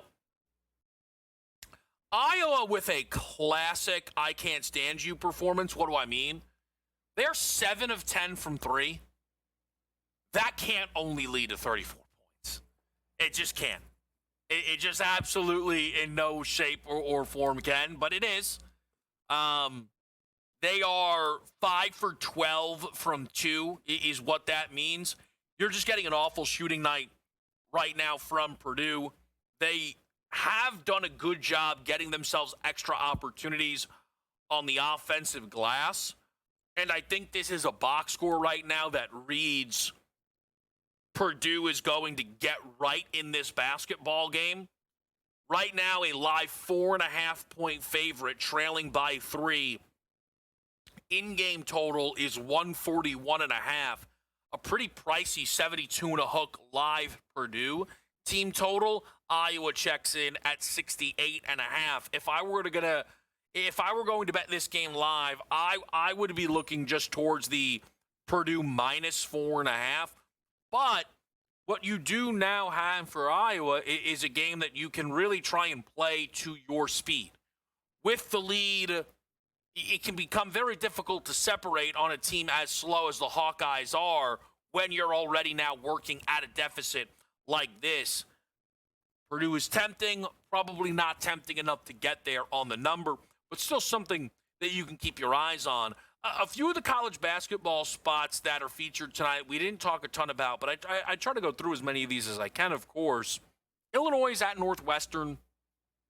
This isn't a Illini team. It looks a little different than years past. Really good offensively, but much slower. And it's a very balanced basketball team, 4 scorers of 12 or more, 6 guys averaging, round up, 8 a game. It's balanced. But it's also just coming from, what we're entering the season, some unknown places. Keaton Wagler, I know, was hyped up. He's their lead man at 15.7. Stojakovic has continued to have himself a good year, though not super efficient from beyond the arc. Similar story, really, for Kylan Boswell. And then you've got a number of the international players that they have. I know Ivisic, Big Z transferred from Arkansas. Tommy Ivisic was already with this basketball team last year, but it's just a team that can kind of hit you in waves. The thing with Illinois, though, is the resume. I don't love it, right? So you beat Texas Tech. Okay, that's fine. But Texas Tech got off to a very ugly start to their year. So that could have been timing. You played Alabama, and you did so. I know it wasn't a home game, but it's at the United Center. It's in Illinois. You're supposed to win that game. It's in Chicago. You don't. UConn handles business. You beat Tennessee. Look, I'm not high on the Vols. You lose to Nebraska at home. That's not supposed to happen. You're almost a double-digit favorite in that game. That Iowa win, I think, has done a lot for this Illinois team perception-wise, but they have a lot of tough games left in the Big Ten, specifically on the road, Purdue, Nebraska, Michigan State. So it's going to be very interesting to see how Illinois fares in those games tonight, again, on the road with Northwestern. Vanderbilt, I do not think is going into a game against Texas tonight where people are saying they're going to get exposed. Because I think Vanderbilt is shown to be a pretty good team. Beating Alabama has done a lot. But I do think a loss tonight against Texas raises eyebrows. The follow-up game is this weekend against Florida. Gators might be ready to get on a run. You guys know my preseason pick to win the title, a rockier start, smashed Georgia, obliterated Tennessee, and then dominated Oklahoma most recently.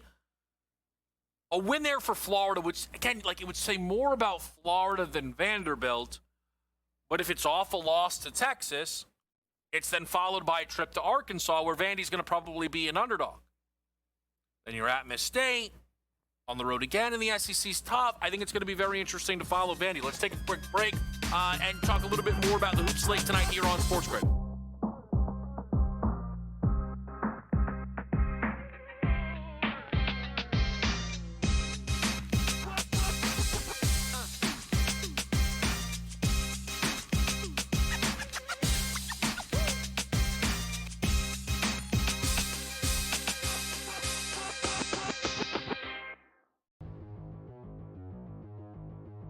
let's play a little buy or sell. I think it's pretty evident that despite being one of the best tight ends in the history of the NFL, Travis Kelce's play and physicality and everything, with all due respect, took a big step back.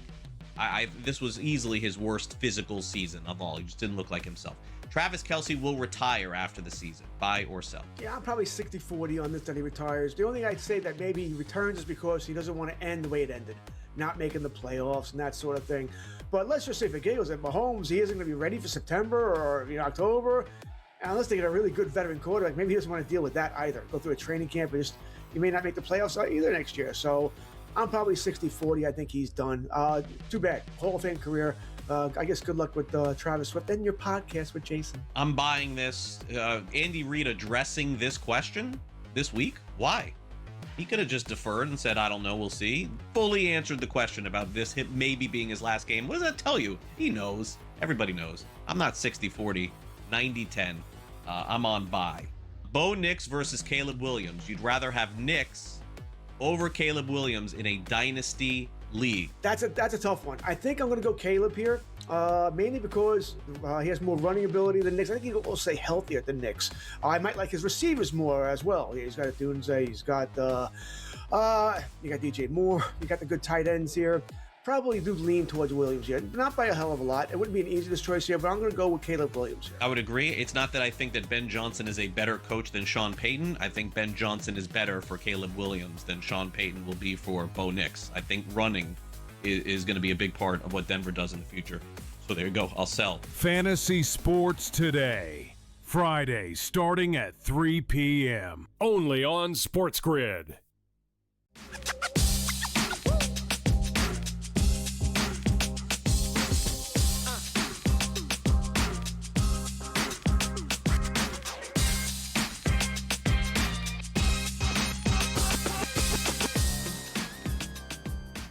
Back on SportsGrid here on a Wednesday night. Kevin Walsh with you. The NBA board right now has the Cavs nearly doubling up the 76ers. High-scoring effort early from Cleveland. They are up 30-16 right now. A little bit of everybody here kind of getting the job done from Cleveland. Nobody actually with double digits yet on that side. Toronto smashing the Indiana Pacers 32-11. Right now. The Indiana Pacers, a team who I thought would enter this year eyes on the prize off of a trip to the finals. No Halliburton, yes, a problem, but you could still make it work. I had all these hopes and dreams that they could get through some very low win total numbers, and yet 2 games into the season, I knew that I was dead. They started the year 0-5, and then 1-13, and then 2-16. And they're on a 3-game winning streak right now, and it could not matter any less because this is a Indiana Pacers team that very smartly turned their season off out of the gate once the decision was afforded to them. I think Andrew Nembhard was injured in the very first game of the year against Oklahoma City, and Benedict Mathurin was injured in the second game of the year against Memphis. And at that point, it was just over, right? They just didn't have the horses to really go out there and compete, and they didn't. But it's a Pacers fan base that I am sure does not mind. Because even in a world where I was right, it wouldn't have been more than the Indiana Pacers competing for postseason positioning in the Eastern Conference and hoping they could maybe make something happen in the opening round. You never expected Halliburton to play. But I think what's most exciting for the Pacers is that when you bring Halliburton back, his best teammate might be playing at 11 o'clock tip tonight in the college basketball world. It is an opportunity that when it comes along, you got to get it right. And for the Indiana Pacers, it might be impossible to get it wrong. If you look right now, the Indiana Pacers have the second worst record in basketball. They're tied with the Pelicans for the fewest wins. And again, that is while being on a 3-game winning streak. This team will, by the grace of the ping pong balls, get themselves a top 3 pick. If it falls outside of that, it'll be a gut punch. It's a gut punch for whomever it happens to. But the fact that next year's Indiana Pacers team could add one of either Darren Peterson from Kansas, Cam Boozer from Duke, or AJ Dybonsa from BYU, you're talking about top 4 odds to win a conference. And you might think, whoa, those expectations are way too lofty to put on a rookie. Are they? What if Cooper Flagg right now was on the Indiana Pacers? Not even just if what if Cooper Flagg right now was on the Indiana Pacers? We may be hearing a little Halliburton will be back Jason Tatum stuff. And I am not trying to downplay the specialness of Cooper Flagg, but I am just telling you what those who cover basketball prospects for a living say, and it's that Dybonsa, Peterson, and Boozer are all within that range of prospect. And then you bring Halliburton back into the fold. I know that is a little far out now. We're talking June, lottery, sometime in May. But I can't wait. I cannot wait to see how it plays out. Because, we had drafts that felt like there were no franchise changers on the board. And we now seemingly think we've got not 1, not 2, but 3 franchise changers on the board. One of them played yesterday in Darren Peterson. 2 of them played tonight in Boozer and Dybonsa. And I'm involved with each of those basketball games. I like Cam Boozer tonight over 32.5 points plus rebounds. Boozer is in a double bounce back spot in each category. Rebounds-wise, Boozer's not had double-digit boards in 3 straight games. Longest stretch of his young career. The prior top end of that was going 2 consecutive. He snapped those streaks with 12 and 15 boards. I think it's a double-digit rebound night for Boozer. He is also coming off of a game where he did not score 20. Those are few and far between. Only once this year has Boozer had consecutive games without scoring double digits. What is maybe even more interesting, and look, some of this is because of free throws, but the point still stands. Boozer's off of not just a game where he didn't score 20, he's off a game where he didn't take double-digit attempts. That's happened only 2 prior times, and he scored 35 and 27 in the follow-up. So tonight's game being a 25 and 12 for Boozer feels exactly on the money. And what I am expecting tonight for those who can get involved with the college basketball player props. If you can't and you want a side, I really, really like TCU tonight. It's my favorite bet that is available on the board. In fact, at plus 13.5, TCU profiles as one of the 25 best defenses in college basketball. And those are the kind of teams that have given BYU issues. BYU has looked excellent to start Big 12 play. I think they are a very good team, but they have not played great defenses yet in the Big 12. So you have to look back to the out-of-conference games against Clemson by 3, Dayton by 4, UConn, a loss. Those are the teams that are inside the top 25 defensively that they've played. That's where TCU is. So I think this is a single-digit affair. Listen, don't count out TCU. Do not.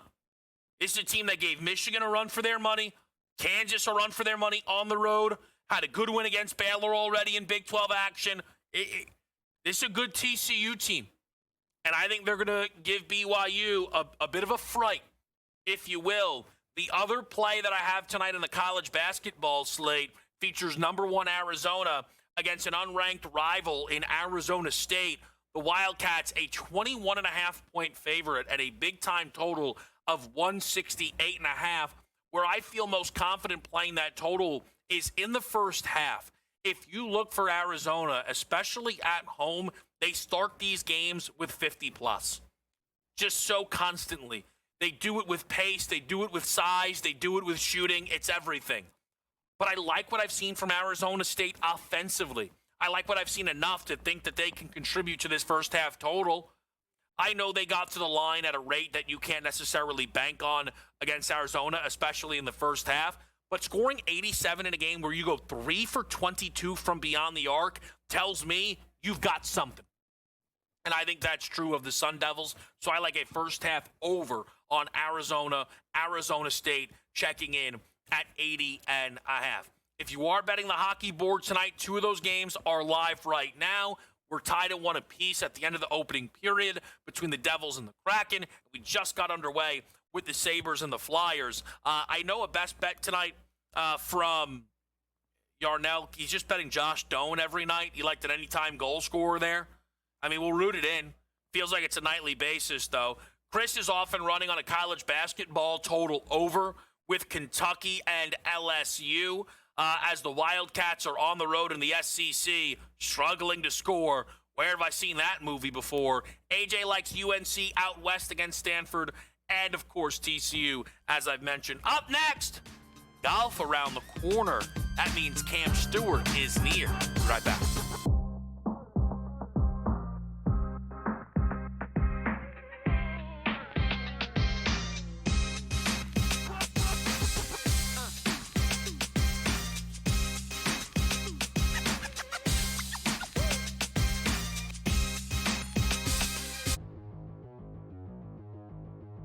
Let's play a little buy or sell. I think it's pretty evident that despite being one of the best tight ends in the history of the NFL, Travis Kelce's play and physicality and everything, with all due respect, took a big step back.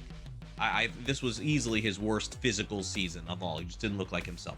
Travis Kelce will retire after the season. Buy or sell? Yeah, I'm probably 60-40 on this that he retires. The only thing I'd say that maybe he returns is because he doesn't want to end the way it ended, not making the playoffs and that sort of thing. But let's just say for Gales at Mahomes, he isn't going to be ready for September or October, unless they get a really good veteran quarterback. Maybe he doesn't want to deal with that either. Go through a training camp and he may not make the playoffs either next year. So I'm probably 60-40. I think he's done. Too bad. Hall of Fame career. I guess good luck with Travis Swift and your podcast with Jason. I'm buying this. Andy Reid addressing this question this week. Why?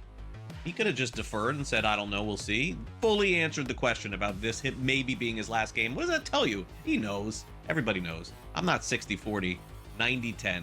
I'm on buy. Bo Nix versus Caleb Williams. You'd rather have Nix over Caleb Williams in a dynasty league. That's a tough one. I think I'm going to go Caleb here, mainly because he has more running ability than Nix. I think he'll also stay healthier than Nix. I might like his receivers more as well. He's got Dunze, he's got you got DJ Moore, you got the good tight ends here. Probably do lean towards Williams here. Not by a hell of a lot. It wouldn't be an easiest choice here, but I'm going to go with Caleb Williams here. I would agree. It's not that I think that Ben Johnson is a better coach than Sean Payton. I think Ben Johnson is better for Caleb Williams than Sean Payton will be for Bo Nix. I think running is going to be a big part of what Denver does in the future. So there you go. I'll sell. Fantasy Sports Today. Friday starting at 3 p.m. Only on SportsGrid.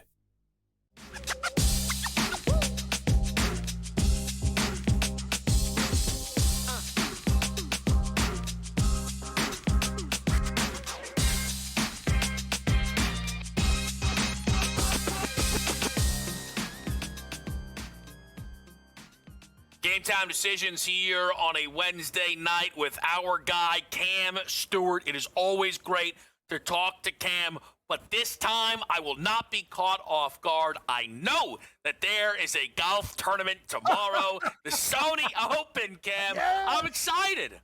I actually am really excited too, but the problem, hey, you know what? There's so many things going on, Kev. Every night we got college basketball, we got the National Hockey League, we got the NBA, we got NFL playoff football, but hey, we go right into the golf season. Should have been 2 events in Hawaii, but we only got one. The Century Tournament of Champions got basically postponed due to course conditions, so they didn't want to screw around. But we have the Sony Open, And this week, Kev, no Scotty Scheffler, no the big guys. They got one more week off before we head to California. So all those guys, if you want to make some money, you better do it this week in Hawaii before Double S and the gang come back and steal your paycheck. So tell me, Cam, who do you like in this thing? I find myself playing so much fantasy sports these days. I was doing drafts around the Sony Open, so I got a lot of Nico Echeverria. I think is how you say it. Echeverria! Sounds like one of those conquistador wrestlers, Kevin. But I'll tell you something about Nico. He lost in a playoff. So this guy has done really well in Hawaii. I love that pick, Kevin. I'd put him in some lineups. And you know what about this course? It's one of these situations. It's 7,000 yards. All you got to do, just keep it in play. Can't have guys that are wild with their driver. You need guys who are dead straight. Length won't be a problem. That's an interesting thing because some tournaments, when you're long, it takes a lot of guys out. This tournament actually brings a lot of guys into contention, and the numbers are pretty good for guys because Scotty Scheffler's not there, Justin Thomas, the rest of these guys. So basically, it should be very, very interesting, Kevin. A lot of the same characters that have done well, I'm going back to this week. So tell me then, Cam, where does the card start for you here? Near the top? Yeah, very near the top. I'm going to go with JJ Spawn at 20-1. He's going to be my one chalk guy that I really, really like. I'm going to tell you something about Spawn. He's been a runner-up here before. He has a great game. Remember, this man won the U.S. Open, and to get him at 20, I've seen him bet down to 17, 18. Him, Hideki Matsuyama, Russell Henley, and Ben Griffin are the four chalk players. I went with Spawn. I really like his game.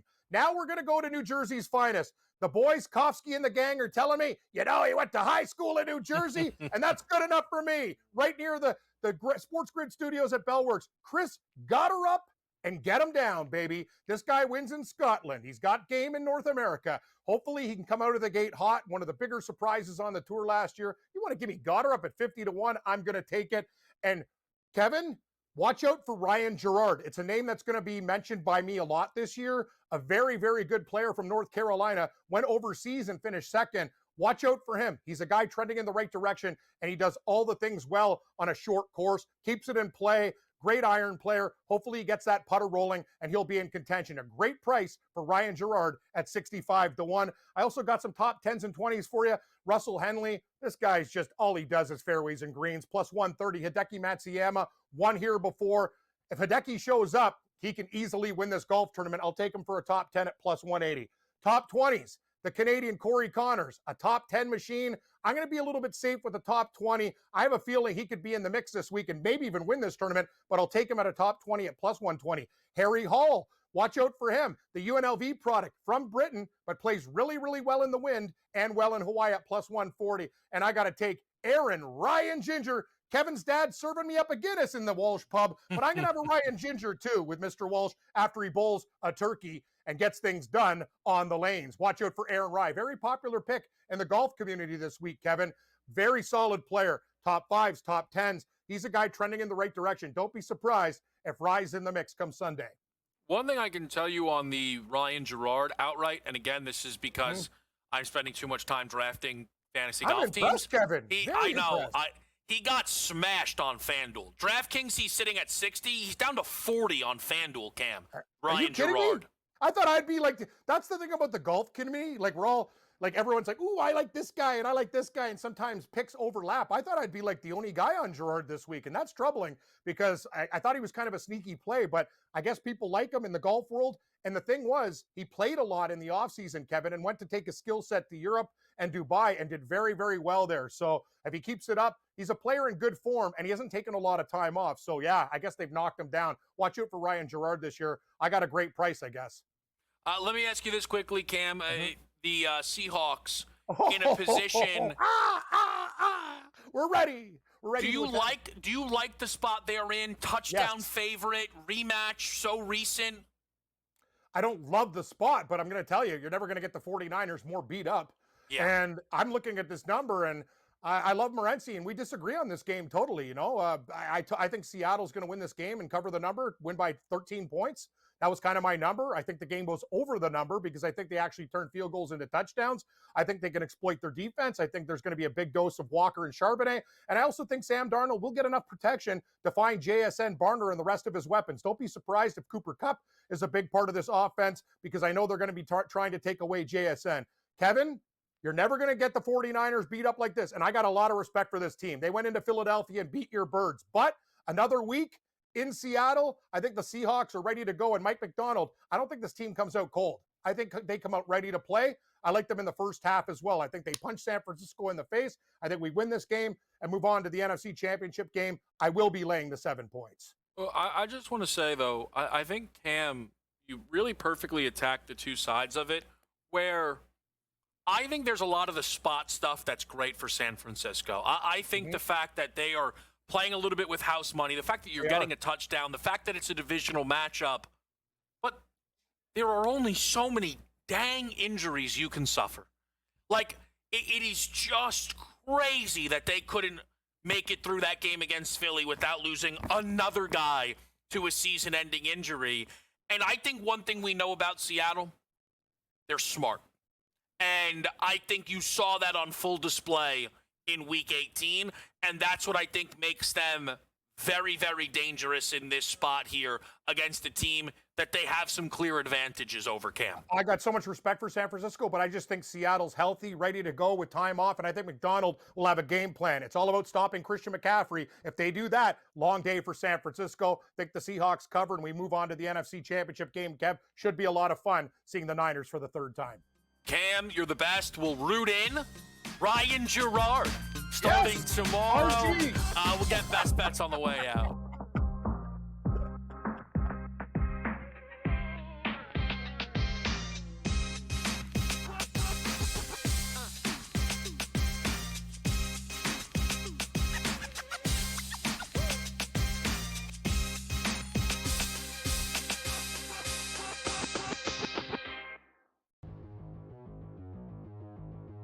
Let's play a little buy or sell. I think it's pretty evident that despite being one of the best tight ends in the history of the NFL, Travis Kelce's play and physicality and everything, with all due respect, took a big step back. This was easily his worst physical season of all. He just didn't look like himself. Travis Kelce will retire after the season. Buy or sell? Yeah, I'm probably 60-40 on this that he retires. The only thing I'd say that maybe he returns is because he doesn't want to end the way it ended, not making the playoffs and that sort of thing. But let's just say for Gales at Mahomes, he isn't going to be ready for September or October. And unless they get a really good veteran quarterback, maybe he doesn't want to deal with that either. Go through a training camp and he may not make the playoffs either next year. So I'm probably 60-40. I think he's done. Too bad. Hall of Fame career. I guess good luck with Travis Swift and your podcast with Jason. I'm buying this. Andy Reid addressing this question this week. Why?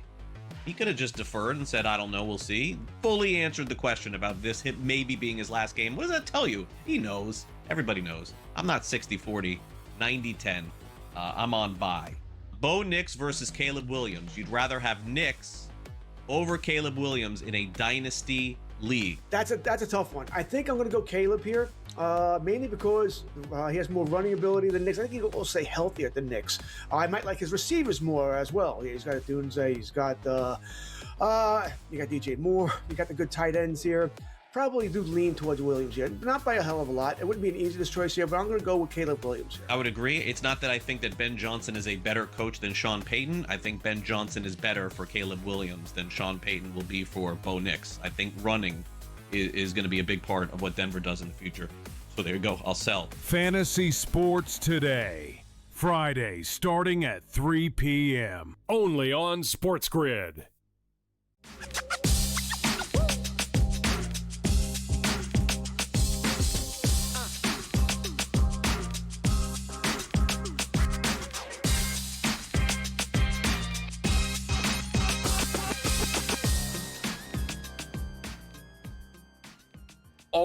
Always great to talk to Cam. Again, I know people are excited for the golf season, the PGA Tour.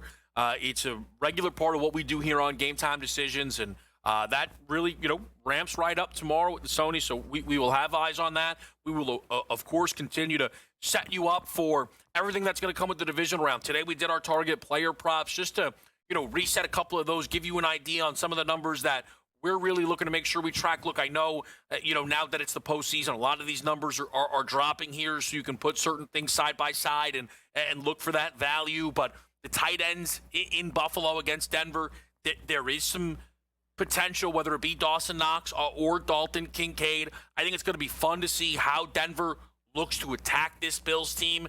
Are they prepared to give R.J. Harvey 20 carries? Are they calling a number of RPOs and just QB powers or things like that? I thought we would see more of that from Jacksonville. Are we going to see that from Bo Nix? I think it's on the board. I do.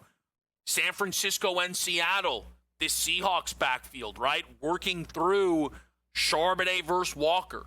I really do believe Walker is the more talented football player. What does that matter? I don't call the plays. It's not up to me to determine who gets those touches, and they trust Zach Charbonnet. That's clear. And Charbonnet continues to get that workload. And it's a San Francisco team that gives up touchdowns. And they give up far more passing touchdowns. But it's a Seahawks team that doesn't look super interested in letting Darnold throw in tight windows. So that's something to keep your eyes on. New England backfield's muddy. With Ramondre Stevenson last week, it felt like he fully took over the backfield with Trevion Henderson. He started the game. He was the better of the two players in the game. Yet Henderson still closed the door. I think is the more talented football player. But again, it's like how many times do you want to run your head into the wall based on your priors? That's how you get beat up sometimes on some of these numbers. And then Rams-Bears, the Rams side of it is always just, well, who's going to score, right? How many guys are going to score? But it's a total that's dropping. This number was around 50.5 early week. We're seeing 48.5 now in market.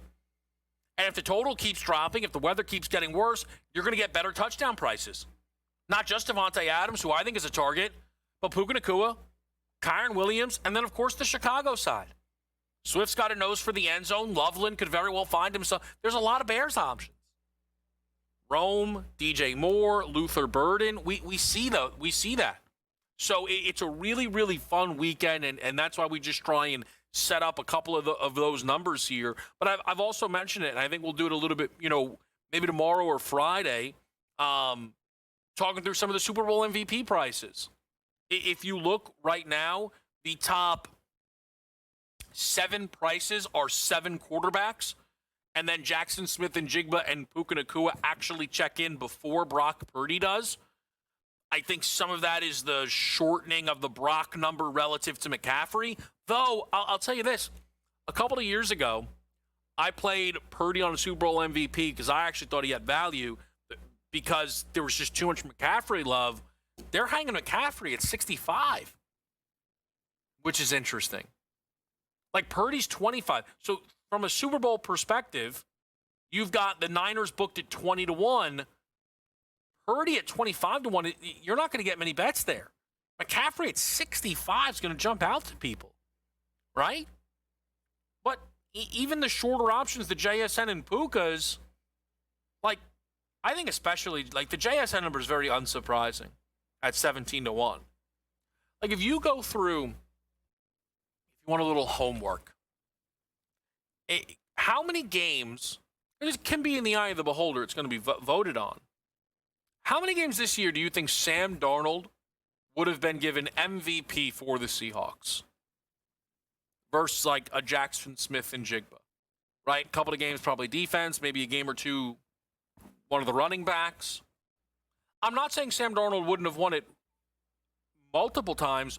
I'm not positive he would have won it the most. I'm not sure. So again, but that's why we work through these numbers and work through these markets, and we talk about them here on Game Time Decisions. Now they're going to break down these games on In-Game Live because you got a great slate tonight, really do, especially on the college basketball board. We're live right now with Georgia and Ole Miss. It's a 5-point game. Georgia really got on fire, so now we're going to be in for a bit of a dogfight here. That's okay. We got a first half over Arizona State. Boozer over the points rebounds. TCU plus the points against BYU. Best of luck. Again, in-game live next right here on SportsGrid.